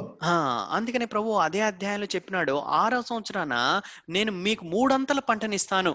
6वां साल भी खाओगे, 6వ సంవత్సరం తింటారు, 7वां साल बिना खेत को जोए बोए खाओगे, మరి 7వ సంవత్సరం అసలు మీరు అసలు పొలం పంట వేయకుండా పంట కోయకుండా మీరు 7వ సంవత్సరం ఖాళీగా ఉండి తింటారు.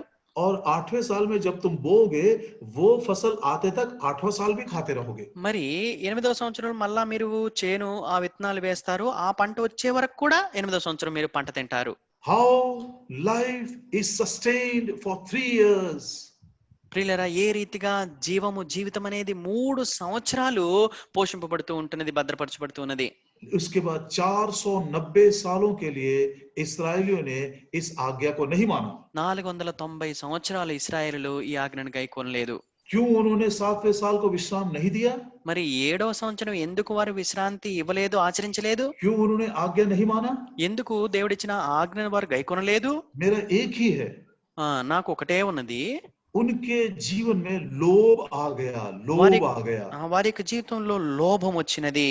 और परमेश्वर की आज्ञा को मानने के मिलने के बावजूद भी उसको भय नहीं माने। अरे आज्ञा नहीं मानेंगे तो क्या होगा, ये भय ही नहीं था उनके మరి अंदर। దేవుని ఆజ్ఞ వారికి వచ్చినప్పటికీ దేవుని ఆజ్ఞను గైకొనకపోతే ఏమవుతుందో అనే భయమే వారికి లేకుండినది. और उनके जीवन के अंदर वो वचन की जो सच्चाई है, जिस वचन के द्वारा स्वतंत्र होकर चलना था, वो भी खत्म हो गया। There was no fear of God, there was no truth, and they were smitten by covetousness. ప్రియులారా, వారి యొక్క జీవితాల్లో దేవుని భయం లేకుండాన్నది, మరి సత్యం లేకుండా ఉన్నది. వారి యొక్క జీవితాలు లోభము చేత, దురాశ చేత నిండిపోయి ఉంటున్నాయి. 490 साल, 490 సంవత్సరాలు. 7 साल में 1 साल विश्राम का साल है। మరి 7 సంవత్సరాల్లో 1 సంవత్సరం విశ్రాంతి కాలం. 490 को 7 से डिवाइड करिए। మరి 490ని 7తో విభాగించండి.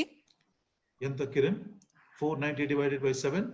490/7. 490/7 వేస్తే ఎంత వస్తున్నది? Divided by 7. 70 exactly. Exactly 70 years. मतलब जितना तुम लोगों ने भूमि को विश्राम नहीं दिया, अब मैं क्या करूंगा, तुमको मैं बंधुआई में भेज दूंगा 70 सालों के लिए, तब भूमि को 70 साल विश्राम मिलेगा। ఎంత కాలమైతే మీరు భూమికి విశ్రాంతినివ్వలేదో ఆ 490 సంవత్సరాలకు సంబంధించిన విశ్రాంతిని నేను భూమికి ఇస్తానని ప్రభు ఖచ్చితంగా 70 సంవత్సరాలు దానికి విశ్రాంతినిచ్చినారు. मतलब प्रभु ने दुख देकर, तकलीफ में भेजकर, संकट में भेजकर उनको आज्ञा मानना सिखाया। ప్రియులారా, దేవుడు కష్టంలోనికి, దుఃఖంలోనికి వారిని పంపించి ఆజ్ఞను గైకొనటం నేర్పించినాడు. यदि उनको बंधुआई में नहीं भेजता, ఒకవేళ గాని వారు ఆ దాసత్వంలోనికి గాని పంపించకపోతే, यदि शत्रु के हाथ में वो नहीं जाते, వారు శత్రువుల చేతిలోనికి గాని వెళ్ళకపోతే, वो ही पाप में लगे रहते। అదే పాపంలో వారు కొనసాగేవారు. No fear of God's commandment. దేవుని ఆజ్ఞల విషయంలో ఎటువంటి భయం ఉండేది లేదు. अरे भैया 1 साल में 3-3 फसल को कौन छोड़ेगा? covetousness. 1 సంవత్సరం 3 అంతల పంట వస్తుంటే ఎవరు విడిచిపెడతారు అనే దురాశ, లోభం వారికి వచ్చినది. और वो सच्चाई से भी भटक गए। మరి సత్యం నుంచి కూడా వారు తొట్టిల్లిపోయినారు. प्रभु ने बोला ठीक है, मैं तुमको दुख में और तुमको बंधुआई में और तुमको क्लेश में लेकर जाऊंगा, तुमको ये दूर से, देश से ही दूर भगा के मैं तुमको सिखाऊंगा। సరే, ఆ రీతిగా ఉన్నట్లయితే మిమ్మల్ని నేను దుఃఖాల గుండా, కష్టాల గుండా, శ్రమల గుండా నేను తీసుకుని వెళ్తాను, శత్రువుల పరాయి దేశంలో, దూర దేశానికి నేను వెళ్తానని ప్రభు అన్నారు. अब इसको हमारे लिए कैसे लागू करें? దీన్ని మనకు ఏ రీతిగా మనం వర్తించుకోవాలి? अब ध्यान से सुनिएगा। ఇప్పుడు జాగ్రత్తగా వినండి. Majority of the professing Christians most of the time have taken part in the Lord's table unworthily. మరి క్రైస్తవులని చెప్పుకునే అనేకులు మరి చాలా సార్లు అయోగ్యంగా ప్రభు యొక్క బలలో పాల్పొందుతూ వచ్చినారు. प्रियो, ये बात मैंने प्रभु के पास बैठकर और गिड़गिड़ाकर प्रभु से सीखा, Prabhuji, what is the purpose of this pandemic? ప్రభువా, మరి నేను ప్రియులారా, ప్రభు యొక్క సన్నిధిలో నేను కూర్చొని ఆయన సన్నిధిలో మొరపెట్టిన వాడినే మరి ఈ యొక్క పాఠాన్ని నేర్చుకుంటూ వచ్చినాను. ప్రభువా, అసలు ఎందుకు ఈ యొక్క మహమ్మారిని నువ్వు పంపించినావని ప్రభు యొద్ద నేర్చుకుంటూ వచ్చినాను. जिस आराधना के द्वारा तेरी महिमा होती है उसको भी तूने बंद करवा दिया. మరి ఏ ఆరాధన ద్వారా అయితే నీకు మహిమ కలుగుతుందో ఆ ఆరాధనను నువ్వు ఆపివేయించినావు. जिस सेवा के द्वारा हमारे बाल बच्चों का पालन पोषण होता था उसको भी बंद करवा दिया.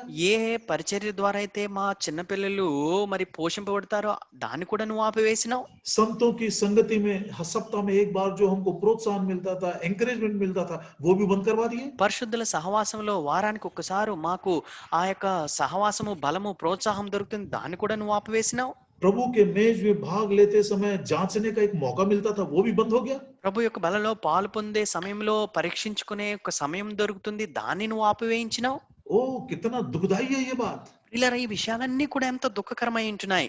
तब समझ में आया, అప్పుడు నాకు అర్థమైంది, अधिकांश विश्वासी, majority of the believers, many believers have most of the time taken part in the Lord's table unworthily. విశ్వాసంలో అనేక మంది, చాలా మంది, ఎక్కువ శాతము ప్రభు యొక్క బలలో అయోగ్యంగా పాలు పొందుతూ వచ్చినారు. Broken relationships, टूटे हुए संबंध, మరి విరిగిపోయిన సంబంధాలు, पति और पत्नी के बीच में, భార్యాభర్తల మధ్యలో, भाई और बहन के बीच में, సహోదరి సహోదరుల మధ్యలో, माता पिता और बच्चों के, पेरेंट्स और चिल्ड्रन के बीच में, తల్లిదండ్రులకు పిల్లలకు మధ్యలో, भाई के बीच में, సహోదరునికి సహోదరునికి మధ్యలో, hatred, bitterness, envy, malice, jealousy, इससे भरा हुआ हृदय. అసూయ, మత్సరము, కుళ్ళు, ద్వేషంతో నిండిన హృదయాలు. कुछ विश्वासी तो खुलेआम पाप में, शरीर के पाप में जी रहे थे.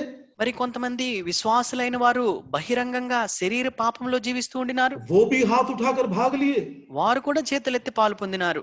अब सालों के बाद प्रभु का जो मेज है बिल्कुल मीनिंगलेस हो गया. మరి ఆ రీతిగా సంవత్సరాలు గడిచే కొలది మరి దేవుని బల్లకున్న అర్థమే పోయి ఉంటున్నది. उसका डर निकल गया. ఆ యొక్క బల్ల యొక్క భయమే పోయినది. यदि तुम नहीं जांचोगे तो प्रभु का दंड पाओगे, उसका भय निकल गया. మరి ఒకవేళ నువ్వు పరీక్షించుకోకపోతే దేవుని యొక్క శిక్షావిధిలోనికి వస్తావనే భయమే పోయింది. तुम मृत्यु का प्रचार करते हो, वो सच्चाई निकल गया. మరి మరణాన్ని మీరు దేవుని యొక్క మరణాన్ని మీరు ప్రచురిస్తారు అనే సత్యమే మీలో నుంచి పోయింది. अब ऐसा करते हुए हमने अपने ऊपर condemnation upon condemnation, condemnation upon condemnation ऐसा हीप करते गए. మరి అలా చేస్తూ చేస్తూ శిక్ష వెంబడి శిక్ష, శిక్షావిధి వెంబడి శిక్షను పెంచుకుంటూ కుప్పగా మనం చేసుకుంటూ వచ్చినాం. We refuse to be instructed, we refuse to be corrected. మనము మరి సూచింపబట్టాన్ని తిరస్కరించినాం, మనం సరిదిద్దబట్టానికి కూడా తిరస్కరించినాం.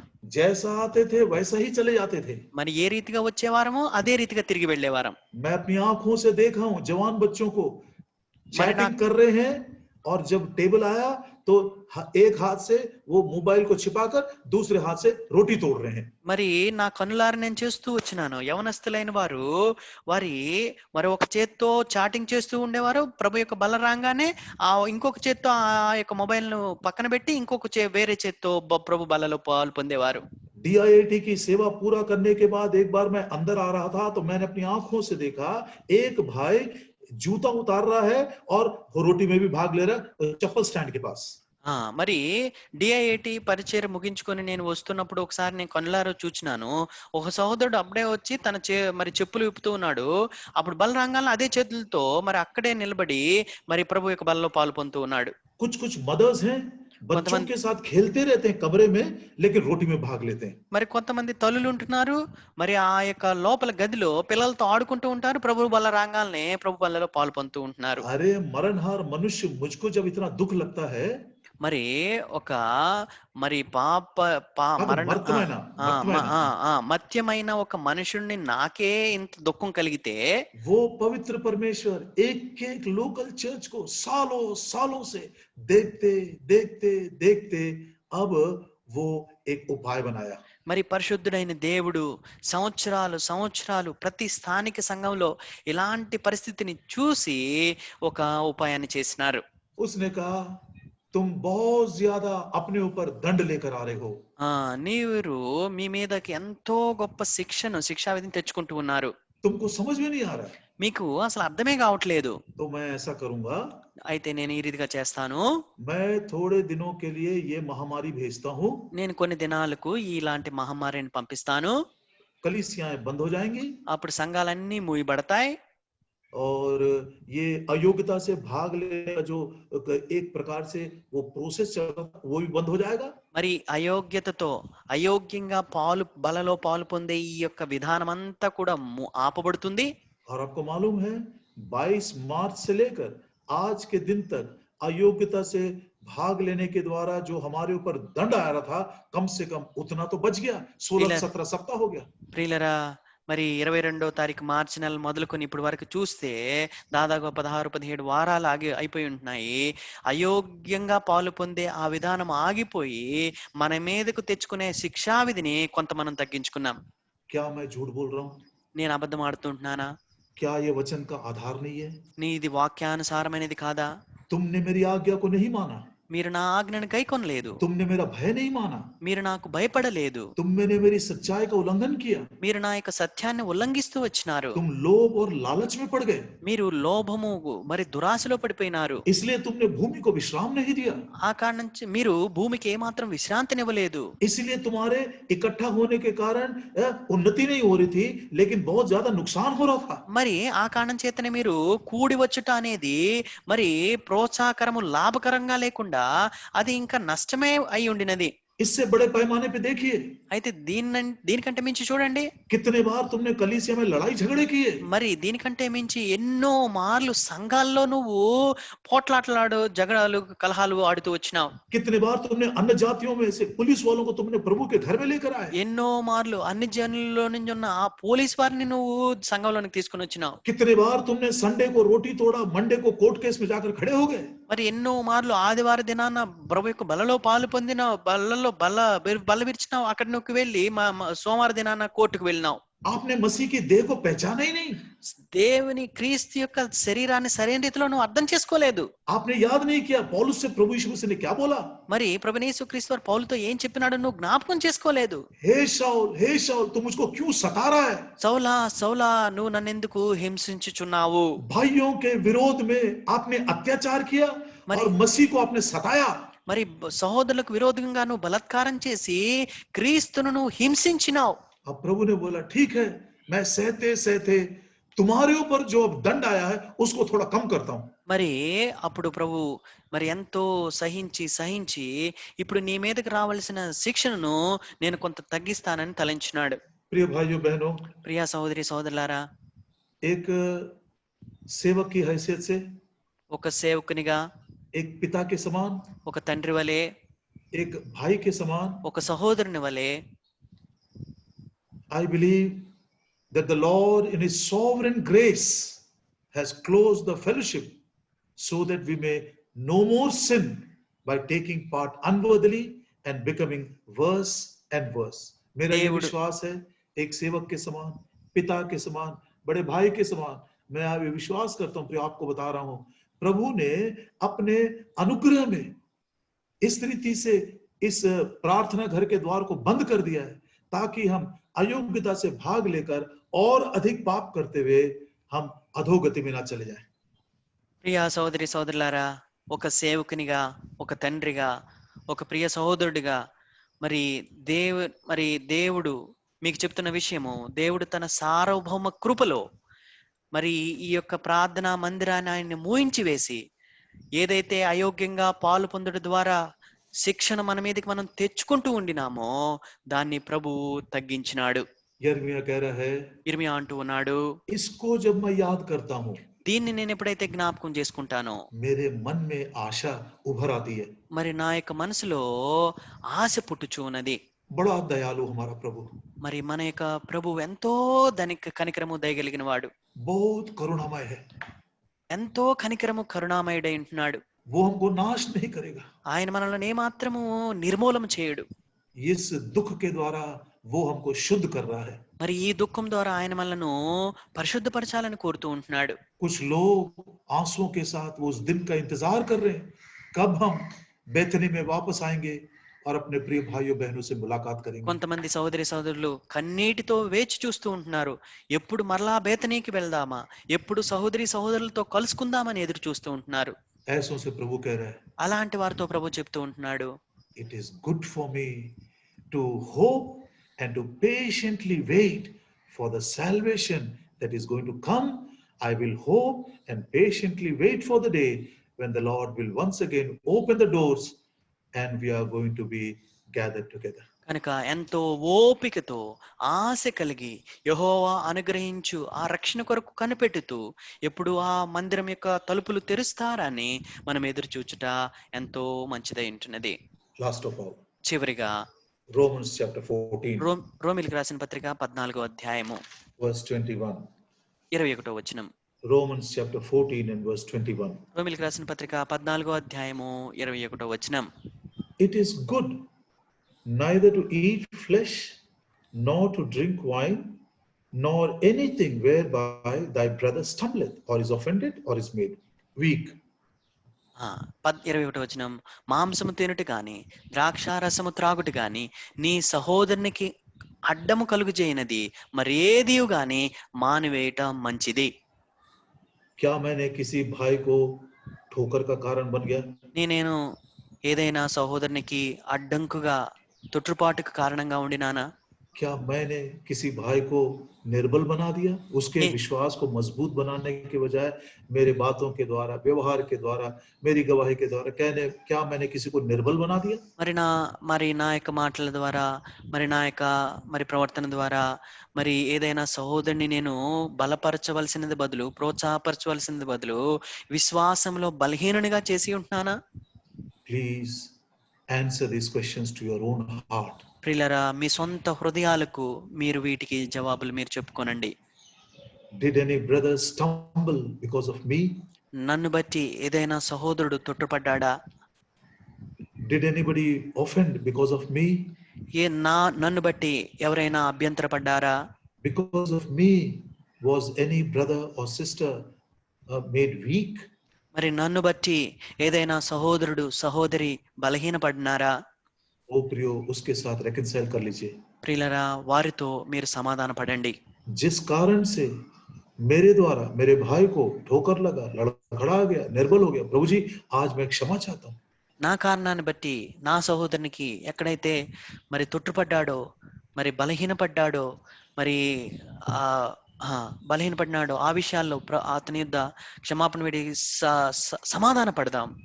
प्रियो, फोन करिए, వారికి ఫోన్ చేయండి, बात करिए, వారితో మాట్లాడండి, क्षमा मांगिए, వారిని క్షమాపణ వేడండి. और वो जो ऑफेंस था और वो जो निर्बल करने वाली बात थी उसके ऊपर जय पा लीजिए. ఏదైతే అభ్యంతరం ఉండినదో, ఏదైతే బలహీన పెట్టే విషయం ఉండినదో వారితో మీరు మాట్లాడండి. इसको ध्यान से पढ़िएगा, लास्ट रेफरेंस है ये. ఈ యొక్క వాక్య భాగాన్ని జాగ్రత్తగా చదవండి. ఇది నేటి దినం కొరకే చివరి వాక్య భాగం. 2 Corinthians కొరింథీయులకు రాసిన 2వ పత్రిక chapter 12 12వ అధ్యాయము verse 14. 14వ వచనం.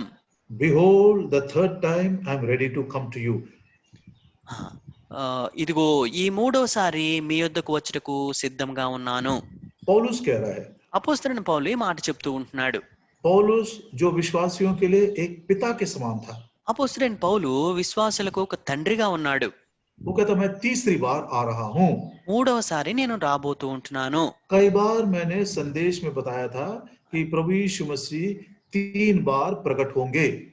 నేను అనేక మార్లు నా వర్తమానాలు చెప్తూ వచ్చినాను, ప్రభువైన యేసుక్రీస్తు 3 మార్లు ప్రత్యక్షం కాబోతుంటున్నారు. First appearance Hebrews 9:26. హెబ్రీయులకు రాసిన పత్రిక 9వ అధ్యాయం 26వ వచనంలో మొట్టమొదటి ప్రత్యక్షత. जब सारे जगत के पाप को निकाल देने के लिए वो प्रकट हुआ.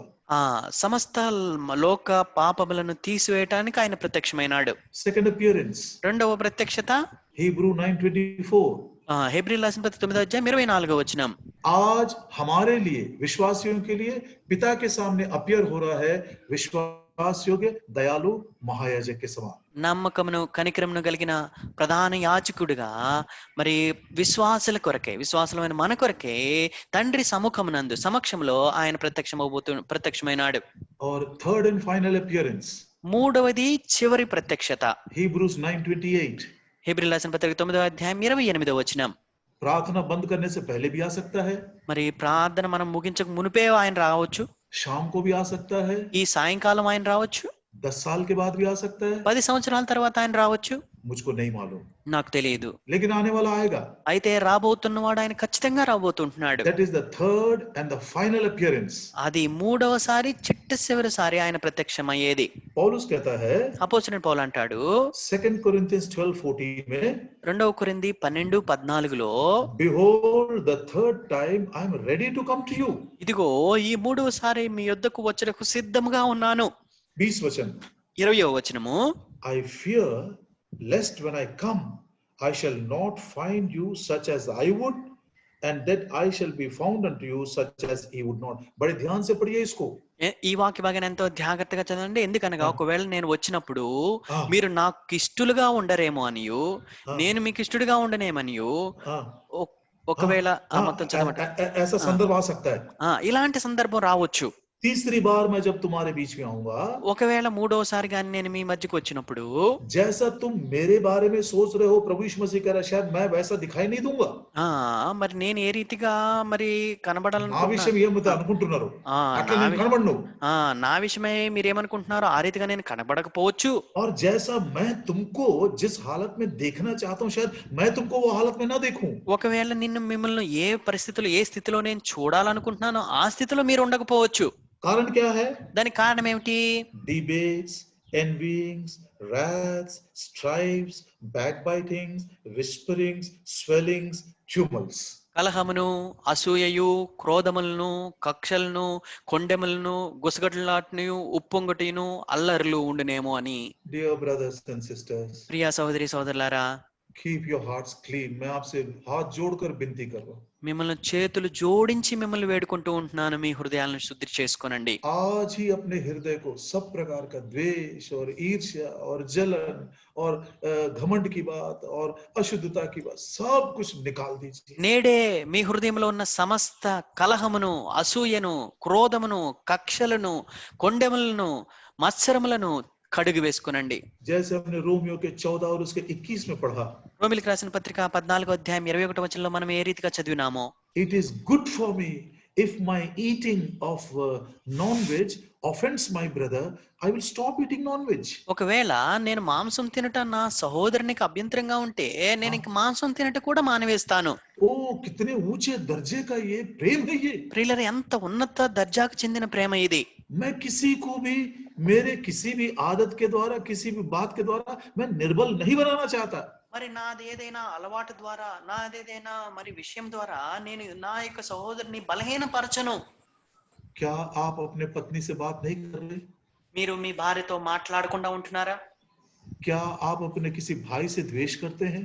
మీ ఏదైనా సహోదరుని మీరు ద్వేషిస్తూ ఉంటున్నారా? क्या आपके मन में कोई जलन की भावना है? మీ హృదయంలో ఏదైనా మరి కక్షతో కూడిన మరి విషయం ఉంటున్నదా? क्या कोई क्रोध की बात है? ఏదైనా కోపము, క్రోధం మీ హృదయాల్లో ఉంటున్నాయా? ओ प्रभु दया करे, आज ही उसको अब निकाल दे. మరి దేవుడు దయ చూపించి నేడే మీ హృదయాల్లో నుంచి ఆ యొక్క కక్షను, క్రోధమును, మత్సరమును తీసివేయను గాక. हमारे हृदयों में प्रभु प्रेम भर दे. మన హృదయాల్లో దేవుడు తన ప్రేమను నింపును గాక. तीसरी बार जब मैं आऊंगा तो पौलुस कहता है, शायद जैसा मैं तुमको देखना चाहता हूं तो मैं नहीं देखूंगा, और जैसा तुम मुझको देखना चाहते थे शायद मैं भी वैसा नहीं दिखाई नहीं दूंगा तुमको. మరి మూడోసారి నేను వచ్చినప్పుడు మరి నేను ఏ రీతిగా మిమ్మల్ని చూడాలనుకుంటున్నారో మీరు ఆ రీతిగా కనపడకపోవచ్చు, లేదా మీరు నన్ను ఏ రీతిగా చూడాలనుకుంటున్నారో ఆ రీతిగా నేను కనబడకపోవచ్చు. शायद इस रीति से हम रहेंगे प्रियो. मेरा मन कहता है शायद हम प्रभु यीशु मसीह को देखेंगे भी नहीं. ప్రియులారా, ఈ రీతిగా గాని మనం కొనసాగినట్లయితే బహుశా ప్రియులారా నేను అంటూ ఉంటున్నాను, ప్రభువైన యేసు క్రీస్తు వారిని మనము చూడజాలము. वो आएगा और उन लोगों को लेकर चला जाएगा जिसके मन में कोई डिबेट नहीं है, एनविंग्स नहीं है, रैथ नहीं है, स्ट्राइफ नहीं है, बैकबाइटिंग्स नहीं है, विस्परिंग्स नहीं है, स्वेलिंग्स नहीं है, कुछ भी नहीं है. కనుక మరి ఎవరి హృదయాలలో అయితే కలహము, కక్షలు, మత్తతులు, మరి ఈర్ష్యలు, భేదములు, గుసగుసలు, మత్సరములు ఉండవో అలాంటి వారిని ప్రభు వచ్చి తీసుకుని వెళ్ళిపోతాడు. మనం ఆయన చూడము. अपने लिए भी प्रार्थना करिए. మరి మన కొరకు కూడా ప్రార్థించండి. और हमारे रूलर्स के लिए भी, अधिकारियों के लिए भी प्रार्थना करिए। మన యొక్క అధికారుల కొరకే కూడా ప్రార్థించండి. मेरा मन बड़े डर के साथ ये बात कह रहा है, పిల్లరా पैंडेमिक के, ये महामारी के भयानक भयावह परिस्थिति, इन दिनों में यदि हमारे मन को हम शुद्ध नहीं कर सके प्रभु के डर में, उसके वचन की सच्चाई के द्वारा और लोभ रहित जीवन के द्वारा, तो मेरा डर है एक बार ये तालाबंदी खुल जाएगा तो क्या मेरे लिए कोई दूसरा आशा है? ప్రియులరా, ఈ యొక్క దుర్దినాల్లోని ఈ మహమ్మారి దినాల్లో గాని మనం గాని సరి చేసుకోకపోతే మరి మరి ఈ ఒకవేళ ఇది ముగిసిపోయి ఈ యొక్క దిగ్బంధం గాని తెరచిన తర్వాత ఇంకా నాకు వేరే మార్గం అనేది ఉంటున్నదా? प्रभु दया करे, हमको प्रभु ऐसे लीडर्स प्रदान करे, ऐसे अधिकारी प्रदान करे। కనుక దేవుడు దయ చూపించి మనకు అలాంటి నాయకులను, అలాంటి నడిపించే వారిని, అధికారులను మనకు దయచేయను గాక. Exodus chapter 18. నిర్గమాకాండము 18వ అధ్యాయము. Exodus chapter 18. నిర్గమాకాండము 18వ అధ్యాయము. और उसका वचन है verse 21. 21వ వచనం. Moreover, thou shalt provide out of all the people able men, such as fear God, men of truth, hating covetousness. మరియు నీవు ప్రజలందరిలో సామర్థ్యము, దైవభక్తి, సత్యాసక్తి కలిగి లంచగొండులు కాని మనుషులను ఏర్పరచుకొని. Oh, those who fear God, ఎవరైతే దేవునికి భయపడతారో, those who love the truth, ఎవరైతే సత్యాన్ని ప్రేమిస్తారో, those who hate covetousness, ఎవరైతే ఆ యొక్క లోభమును, మరి లంచమును, మరి ఆ యొక్క దురాశను అసహ్యించుకుంటారో. जैसे भाई भगत सिंह प्रार्थना करते थे, ఏ రీతిగా సోదరులు భగత్ సింగ్ గారు ప్రార్థించేవారో, हे प्रभु जी, ఓ ప్రభువా, ऐसे लोगों को भेज, ఇలాంటి వారిని పంపించు, कहीं से भी भेज, ఎక్కడి నుంచైనా పంపించు, किसी भी देश से भेज, ఏదైనా దేశం నుంచైనా పంపించు. हमारी भाषा न भी बोले लेकिन ऐसे मनुष्य को भेज। మా భాష మాట్లాడకపోయినా అలాంటి మనుషులను పంపించు. आज हम अपने लिए भी प्रार्थना करेंगे, हमारे अगुवों के लिए भी प्रार्थना करेंगे। ఆ రీతిగా నేటి దినాన మన కొరకు, మన యొక్క నాయకుల కొరకు మనం ప్రార్థించే వారంగా ఉందాం. मैं बड़े बोझ के साथ थोड़ा सा समय लेकर इस वचन को शेयर किया हूँ। కొంత భారం కలిగి ఎక్కువ సమయాన్ని తీసుకొని నేను మీకు ఈ మాటలు నేర్పించినాను. 12 बज गए हैं। ఇప్పుడు 12 గంటలు అయిపోయింది. हम ठीक 1 बजे बंद करेंगे। సరిగ్గా 1 గంటకు మనం ముగించుకుంటాం. और अगला सैटरडे जब हम आएंगे, మరి వచ్చే శనివారం దినం మరలా ఉపవాస ప్రార్థనకు వచ్చినప్పుడు वचन की सेवा नहीं होगी, వాక్య పరిచర్య ఉండదు. इसी वचन को आधार बनाकर इसी प्रार्थना की सेवा को अगले सैटरडे हम कंटिन्यू करेंगे। మరి ఇదే వాక్యాన్ని ఆధారం చేసుకొని మరి ఈ వాక్య భాగాల ద్వారానే వచ్చే శనివార దినం ఉపవాస ప్రార్థనలో మనం ప్రార్థించే వారంగా ఉంటాం. Lord, who can teach like you? ప్రభా, నీ వలే మాకు బోధించి నేర్పించే బోధకుడు ఇంకెవరు ఉంటున్నారు? हमारी भलाई कौन करेगा, ये विचार हमको सता रहा है। ప్రభా, మాకు మేలు ఎవరు చేస్తారా అనే తలంపు మమ్మల్ని తినివేస్తూ ఉంటున్నది. दाऊद के राज्य में इसकार था जो समयों को पहचानता था और सलाह देता था क्या करना क्या नहीं करना। మరి దావీదు రాజ్యంలో ఆయనకు సమయోచితమైన జ్ఞానం చేత సలహానిచ్చే 200 మంది ఉంటున్నారు. మాకు అలాంటి వారు ఎవరునూ లేరు. भाई भगत सिंह नहीं है, సౌల్ భగత్ సింగ్ గారు లేరు, भाई फिलिप नहीं है, సోదరు ఫిలిప్ గారు లేరు, भाई अरविंदम जैसे जिसको हम आदर के साथ उसकी सलाह मानते थे वो भी नहीं है। గౌరవంతో ఆయనకు సలహాను పాటించగలిగే అరవిందం గారు ఇలాంటి సేవకులు ఎవరు లేరు. एक भाई एडी विलियम्स है, लेकिन प्रभु ने उनकी भी मुंह को बंद कर दिया है। మరి ఇంకొకళ్ళు సోదరు ఎడ్ విలియమ్స్ గారు ఉంటున్నారు. అయితే దేవుడు ఆయన యొక్క నోటిని కూడా మరి ఆపివేసి ఉంటున్నారు. आज हमारे बीच में एक भी ज्ञानी नहीं है जो हमको बता सके क्या करना है। ప్రభా, నేటి దినాన మా మధ్యలో మాకు చెప్పగలిగే ఒక్క జ్ఞాని కూడా ఎవరు లేరు. इसलिए हम तेरे पास आए हैं। ఆ కారణం చేతనే ప్రభా మేము మీ యొద్దకు వస్తూ ఉంటున్నాం. प्रभु हमारी भलाई सोचता है, మరి ప్రభు మా యొక్క మేలును చూసే దేవుడు, प्रभु भलाई करता भी है। ఆయన మా కొరకు మేలును చేసే దేవుడు. सबसे पहला, మొట్టమొదటిగా good for me to draw near to God. దేవుని సమీపంకు వచ్చుట నాకెంతో ధన్యకరమై ఉంటున్నది. Good for me to bow my neck under the yoke. ఆ కాడి కింద నా మెడ ఉంచుట నాకు మేలుకరమై ఉంటున్నది. It is good for me to hope and quietly wait for the salvation of the Lord. దేవుడు అనుగ్రహించు రక్షణ కొరకై ఓర్పుతో మౌనంగా వేచి ఉండుట నాకు మేలుకరమై ఉంటున్నది. It is good for me to cleanse my heart of every evil and hatred and jealousy and pride against my brother and be prepared for the coming of my Lord. నా సహోదరుడికి, నా సహోదరుని విషయంలో నా హృదయంలో కలిగిన ఆ యొక్క కక్ష, కలహము, ద్వేషము, మత్సరము మరి వీటన్నిటి నుంచి నా హృదయాన్ని శుద్ధి చేసుకొనుట నాకు మేలుకరము, ధన్యకరమైంటున్నది. तब मैं प्रभु से मिलने के लिए बिल्कुल तैयार रहूंगा. అప్పుడు నా ప్రభువుని నేను కలుసుకోవటానికి నేను యోగ్యుడినవుతాను. Make these days blessed by calling those with whom you are not in good relationship. Mend everything. May the Lord fill our hearts with his own love. నేటి దినాన మీరెవరితో అయితే మరి సరైన రీతిలో సహవాసం లేకుండా ఉంటున్నారో మరి నేడే వారితో మీరు ఫోన్ చేసి మాట్లాడి పరిస్థితులను మీరు చక్క పెట్టుకోండి. प्रार्थना शुरू करिए ప్రార్థన మొదలు పెట్టండి. और कृपया ध्यान दीजिए, यही प्रार्थना की सेवा अगले सैटरडे भी हम जारी रखेंगे. ప్రియులారా, ఇదే ప్రార్థనా పరిచర్యను వచ్చే శనివారం కూడా మనము కొనసాగించుకునే వారంగా ఉంటాం.